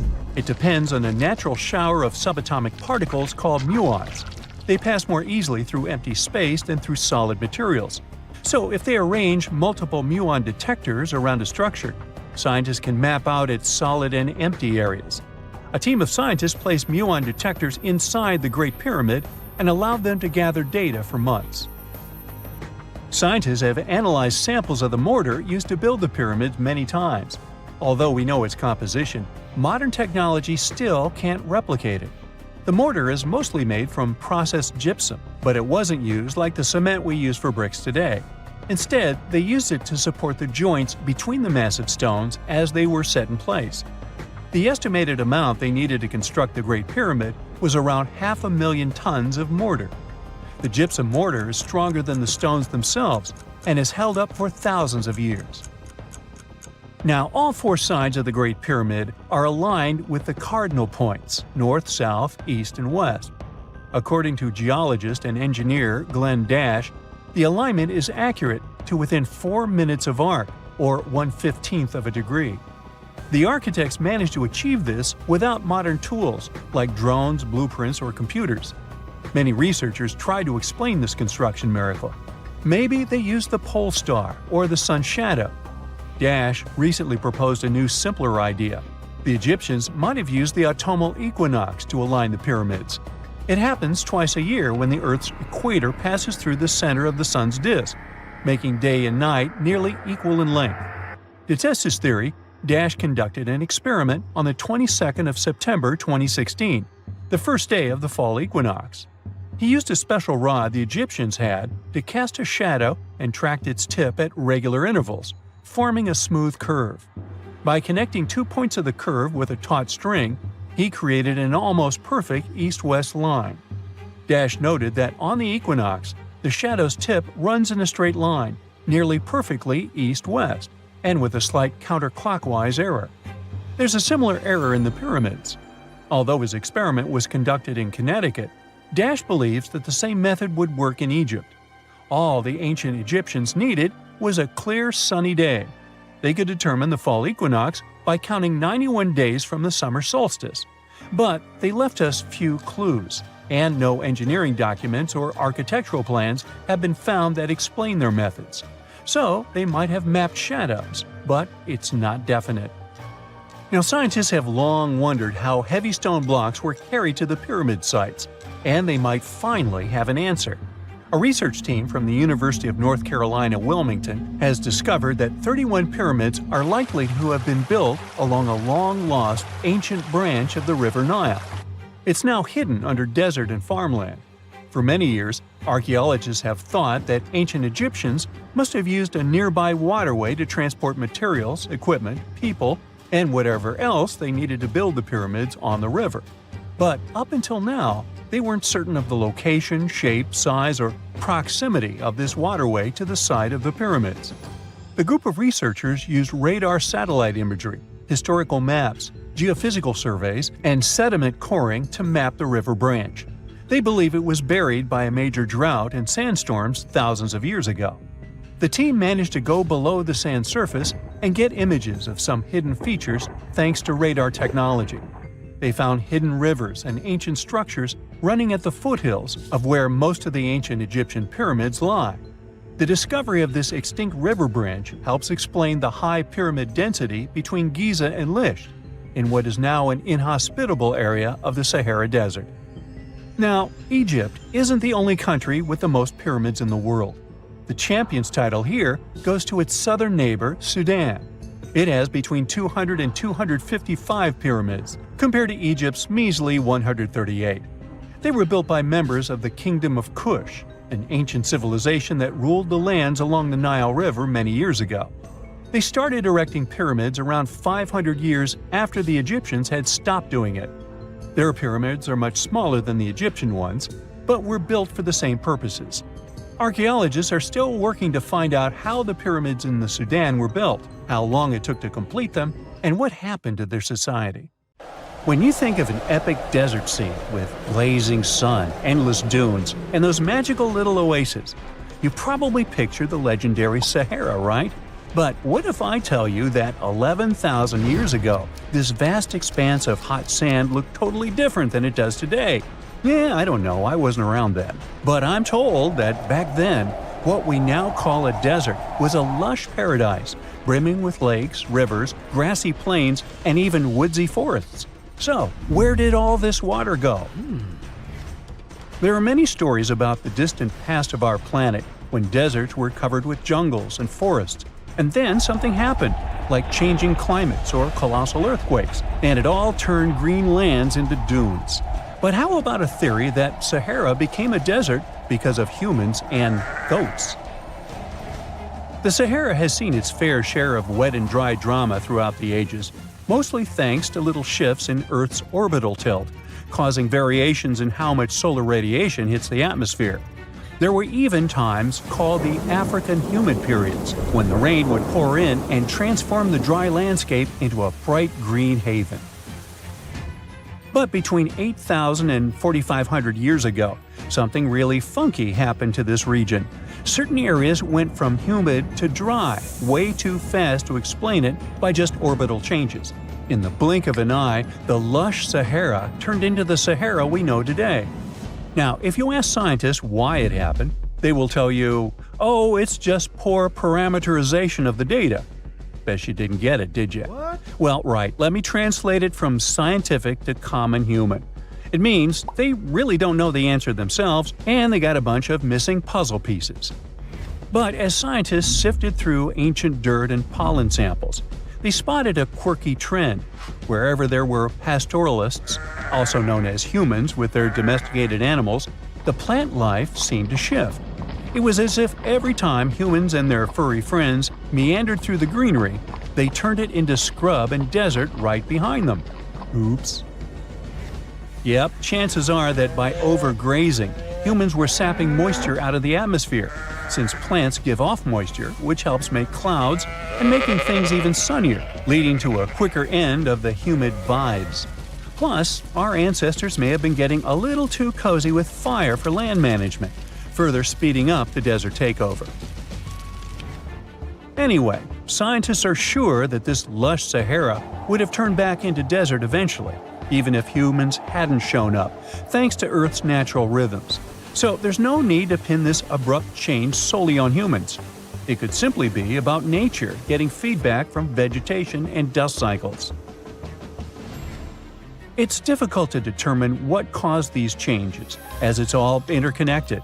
During the last humid period, the Sahara was filled with hunter-gatherers. As things got a little drier, they started herding animals for food. The weather pushed people to herd cattle.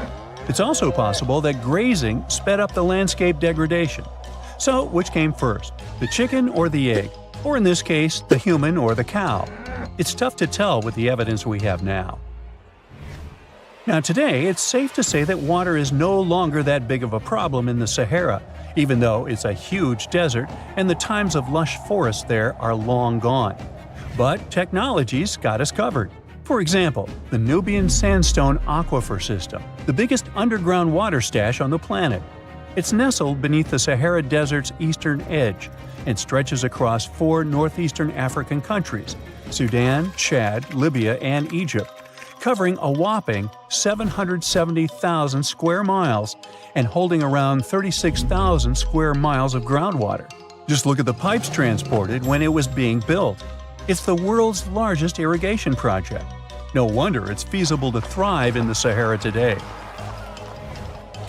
But imagine thriving in the Sahara Desert with just one water source.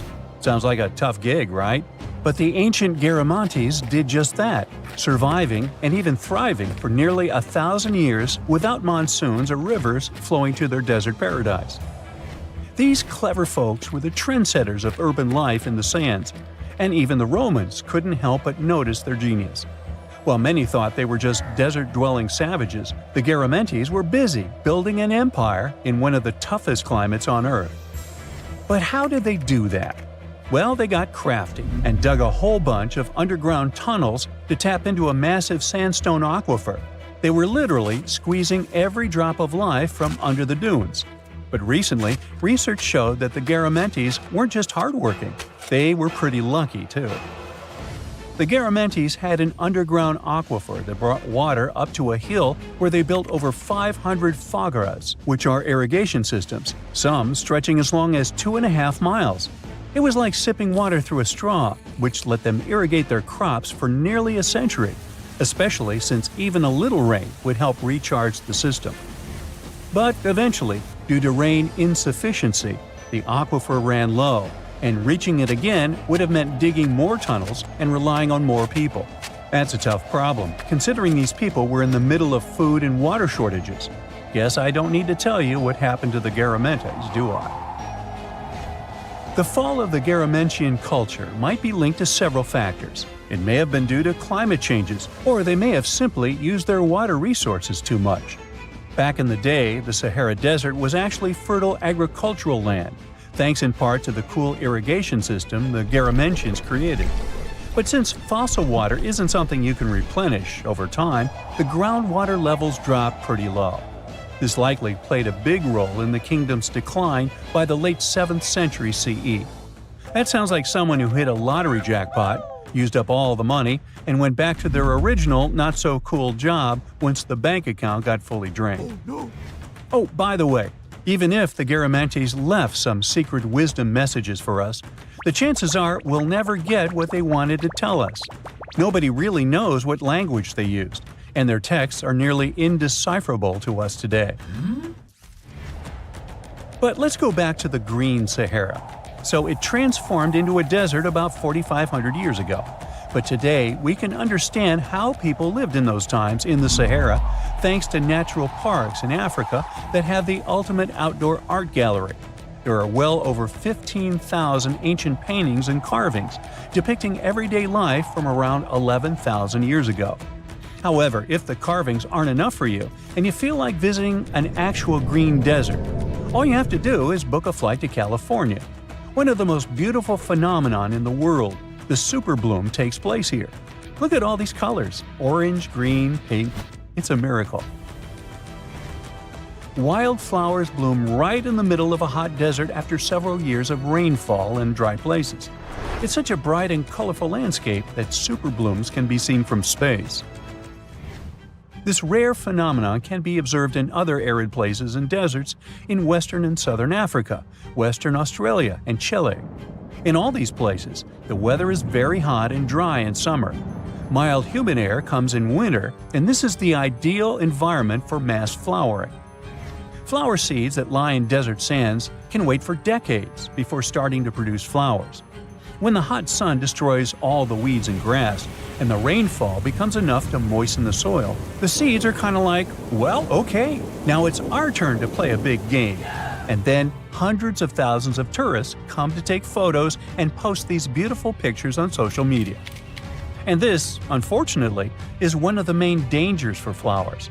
Therefore, if you find yourself in a place like this, don't pick the flowers and don't trample on them. Stay on the path, don't litter. Take only pictures and leave only footprints. You get it? Good. The desert welcomes you with challenging conditions of abandoned environments and extreme temperatures. Hey, some of us would prefer dessert, chocolate, over sand and rocks. Oh well. Just like cactuses and camels, buildings have had to adapt to these conditions. Here are some examples of astonishing structures in deserts. These structures are called earthships. They're located in a New Mexico desert town. A large community of like-minded people lives in them. What's even more interesting is that the location of these buildings is registered as dumpsters. Maybe it's because all these structures are made out of old tires, bottles, and cans. Earthships operate using green building principles. About 40% of a typical earthship is built with natural or recycled materials. Imagine the walls made up of hundreds of used tires packed with dirt. Then there are layers of floor-to-ceiling passive solar windows. They gather the sunlight during winter and reflect it in the summer to keep the structures at a reasonable room temperature. You can see plants in corridors and glass bottles or aluminum cans stuffed inside walls. Certainly a distinct house in many ways. Mike Reynolds is an architect who noticed the alarming waste and consumption levels in the 1970s. He designed a fully sustainable home out of cans back then. Almost 40 years later, he becomes the one who brings together all the other earthshippers. Reynolds drove a Mercedes, but it ran off of the vegetable oil he picked up at fast food restaurants in town. A standard 2-bedroom, 2-bathroom earthship costs about $250,000 in this town. Yet there are earthships like Dobson House that can cost as much as $1.5 million. If you do it yourself, with family and friends, you can eliminate the cost of labor, and it becomes relatively less expensive. Let's assume you're really going to build one. Where can it be? Well, anywhere. Earthships currently fit in the cold, dry air of Canada, as well as the hot and humid climate of Haiti. This is the Mirage Mirror House. It's an installation set in the Southern California desert. Mirage opened in 2017 as part of a contemporary art exhibition. It's composed of mirrors. This minimalistic structure blends with the environment around it. The doors, windows, and openings have been removed to create an amazing experience. What you have in the landscape is reflected back to you. How's it made? With mirrored surfaces. At night, the distant lights refract from the mirrors. In the daytime, the sky is transformed into banks of clouds. There's no fixed scenery in this house. How about seeing a futuristic structure in the deep desert? Architects designed a concept home that pairs perfectly with Elon Musk's Cybertruck. The house has a post-apocalyptic theme. I mean, when I say post-apocalyptic, it's because I can't say it. Anyway, the house is designed to survive in a disaster scenario. The cyber house has steel gates, the windows are armored, and the exterior walls are made out of super strong material. Modern house is controlled by an autonomous geothermal heat pump. To put it in less sci-fi terms, you can keep the internal temperature steady. This sleek house has an entrance that can fit the Cybertruck. After all, it's inspired by it in the first place. Plus, the Cybertruck can be lifted to the second floor to be more secure. This is King Abdullah Petroleum Studies and Research Center in Saudi Arabia. Basically, it's a laboratory in a desert. It was designed to demand minimum energy. The architecture has patterns on the walls and ceilings, giving reference to the local tradition of geometric form. The next stop is Swartberg House in South Africa. This one is located near the Swartberg Mountains, but don't get too excited. It's on the edge of the Great Karoo Desert. It's a 4-bedroom apartment. It has a special temperature regulating system. The system works like a shield from the heat in the summer and as a sun trap in the winter. You're looking at the Grand Mosque of Djenné in Mali. This mosque is 52 feet tall. This is impressive because it's made of only sticks and a special mix of mud and other natural elements found in the desert. Petra is an ancient city hidden in the Jordan Desert. The structures are carved directly into red, white, and pink-colored sandstone cliff faces. It's located among the canyons and mountains near the desert. The place was a trade center many years ago. You might already see pictures of the impressive facade of the treasury. This structure still holds many mysteries in it. For starters, scientists can't explain how the Nabataeans managed to create such a structure thousands of years ago.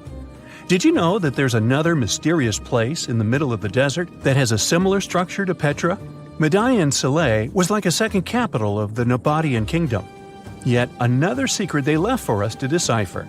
It has over 100 decorated tombs and more than 1,000 non-monumental graves. Plus, inscriptions and cave drawings are also here, again surrounded by sandstone. This wooden shack was a post office once. The structure is in the Tengger Desert of Mongolia. It's surrounded by nothing. Sand is the only thing that accompanies the lonely structure. The building is only 23 square inches. As you can guess, it didn't get too many visitors. It was abandoned for over 35 years. Its fate changed one day when a woman discovered the building. Mrs. Zhang and her friend came up with an idea. They were going to reach businesses and people who wanted to send letters and postcards from the world's loneliest post office without actually visiting the place. It worked. The post office rarely gets visitors in place, but it's busy online. Over 20,000 letters and postcards were sent from the Desert Post Office in December 2021 alone. The place is about 6 miles off the nearest road. A post truck picks the letters up and hits the road for delivery. Eventually, they are shipped all over the world. A second destination in Saudi Arabia is King Abdulaziz Center for World Culture. The building has an interesting design. It took nearly a decade to build this complex structure. It's a 321-foot-tall tower which stands out with its look. Stone Matters Pavilion is a stone structure in Palestine. The structure spans a surface area of 93 square inches. It has been built entirely out of 300 interlocking stones that mutually support each other. The concave roofs, and yes, they look like giant bowls, are designed that way to collect rainwater. The structure is in Iran. Interestingly, in Iran, the evaporation rate is 3 times faster than the world average, so this bowl-like design comes in very handy. It captures the water in a way that the water can form a single mass as a whole before it evaporates. The outer shell of the roof system collects rainwater, but it also works as an additional shading. It makes air move freely, designed like a cooling mechanism for both roofs. Eco Lodge in Egypt is the next stop. The project is built in a place that overlooks the desert and is constructed using locally available materials like sun-fired bricks and palm wood.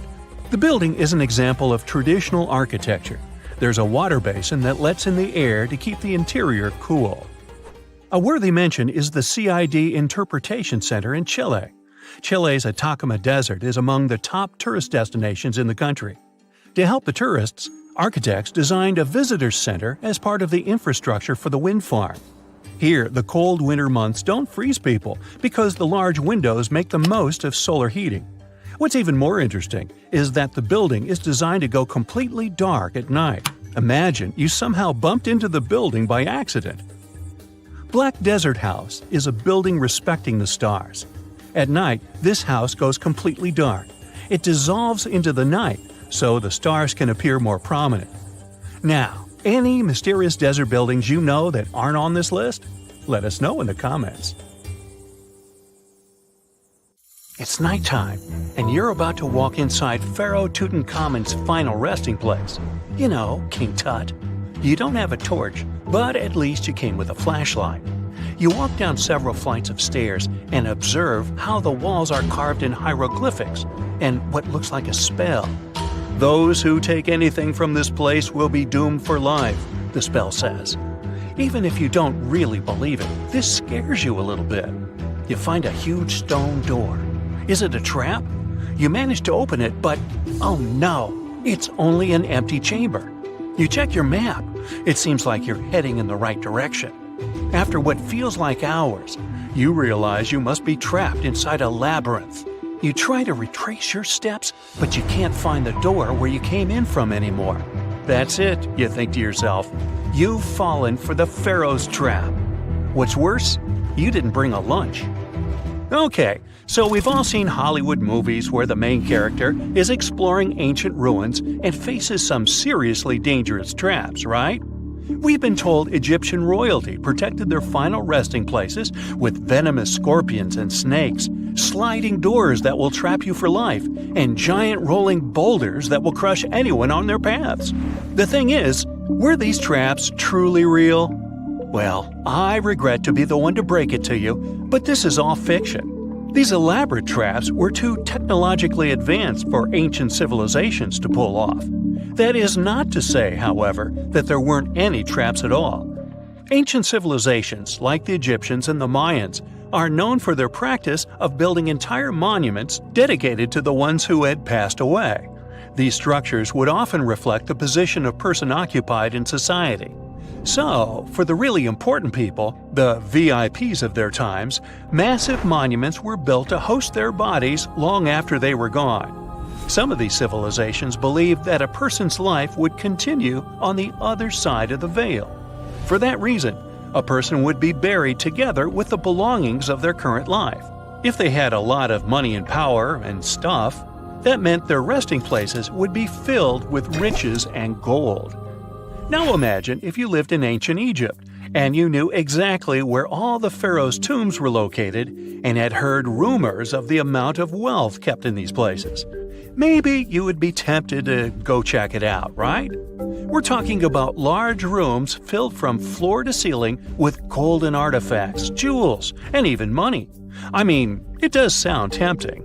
And since there weren't any security guards protecting the entrance of these places, Egyptians needed to get creative as to how they would protect these riches.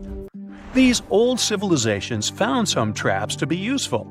A recurring one was building empty rooms inside the monument to confuse a burglar. Now let's take a look at Amenhotep III's final resting place as an example. It was built in the city of Luxor, in a spot also known as the Western Valley of the Kings. Two French engineers originally discovered the monument between 1905 and 1914 CE. The structure is huge and has more than 10 chambers, connected by long corridors and steep stairways. The King's Chamber is the most hidden one, and for an outsider to try and find it, they will probably enter a lot of empty rooms beforehand. Other pharaohs tried to protect their riches by commissioning monuments with false doors concealing pits that were up to 20 feet deep. This way, an unwarned and unwanted visitor would be surprised by the deep hole on their way to the king's resting chamber. Alongside false doors, pharaohs made sure to build labyrinth-style corridors and false walls. This way, robbers could take hours or days before they found the king's real chamber. As to pits with poisonous snakes on them, if there were any reptiles inside these monuments, they probably got inside on their own and would most likely not stay there for long. There is no way snakes would survive years and years without food inside these pits. So yes, another Hollywood-induced belief right there. If these traps seem boring to you, archaeologists did find an interesting deterrent in the final resting place of the Red Queen of Palenque in Mexico. Palenque was one of the most powerful Mayan cities in pre-Columbian Mexico, and the Red Queen was believed to be the grandmother of the last Mayan king, undoubtedly a person of immense importance to the empire. In her honor, a huge monument was built to keep her body after her passing. The discovery of the tomb itself was already thrilling. Archaeologists found an ancient monument when digging at the site back in 1994. The first thing they found was a room with a hidden door. Once they opened the door, they discovered a long corridor. Finally, at the end of this corridor was the Queen's chamber. The team of archaeologists was beyond excited to unearth this chamber with the mummy of the Queen herself still inside it. They found her to be accompanied by her pearls, jade shells, and expensive rocks. But as the team explored the remains, they saw something rather strange. The room was filled with a red-colored powder. Researchers knew that the color red was important to the Mayan people, and that much of their clothing and buildings were decorated with this color. But they didn't understand why the queen was buried with this unknown red substance. After they took a sample back with them for further analysis, they discovered that the red powder was cinnabar, a very dangerous mineral. This powder, when inhaled, can cause, shall we say, severe health damage to a person. The team concluded that this could only be a trap for anyone trying to steal her riches. Okay, so dangerous powders might have worked as the most intense traps we've seen until now. But perhaps the cheapest way to keep out unwanted visitors was to advertise spells written out all over the monument. We'd probably laugh at these today, but back in the day, they were more or less effective. Spells usually said that the person who took anything from that place would meet a tragic fate. Some spells said that robbers would lose their houses in big fires or terrible floods. Other spells said burglars would have incurable and undiagnosed health issues, but they weren't really enough to stop people from taking any gold. There are some stories surrounding how these spells might have been real. One of them is from the famous British Egyptologist Howard Carter, the one responsible for unearthing Pharaoh Tutankhamun's resting place in the 1920s. After months of unsuccessful digging, Carter discovered the tomb's existence by chance. He found the entrance to a stairway right beneath the soil where he had been searching all those months. With the help of a team, he cleared the piles of sand blocking the stairs and discovered a doorway. The door had several royal symbols carved into it, and Carter knew this could only mean a very important person had been buried there. And he was right.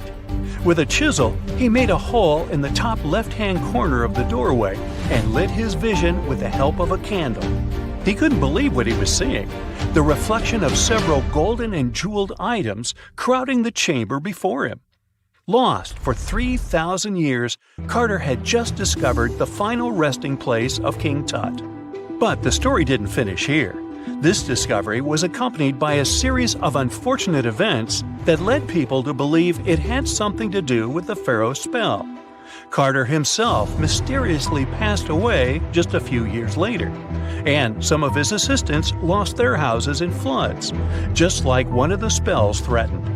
Some say it's just coincidental, as there's no real proof of these things being connected. Well, what do you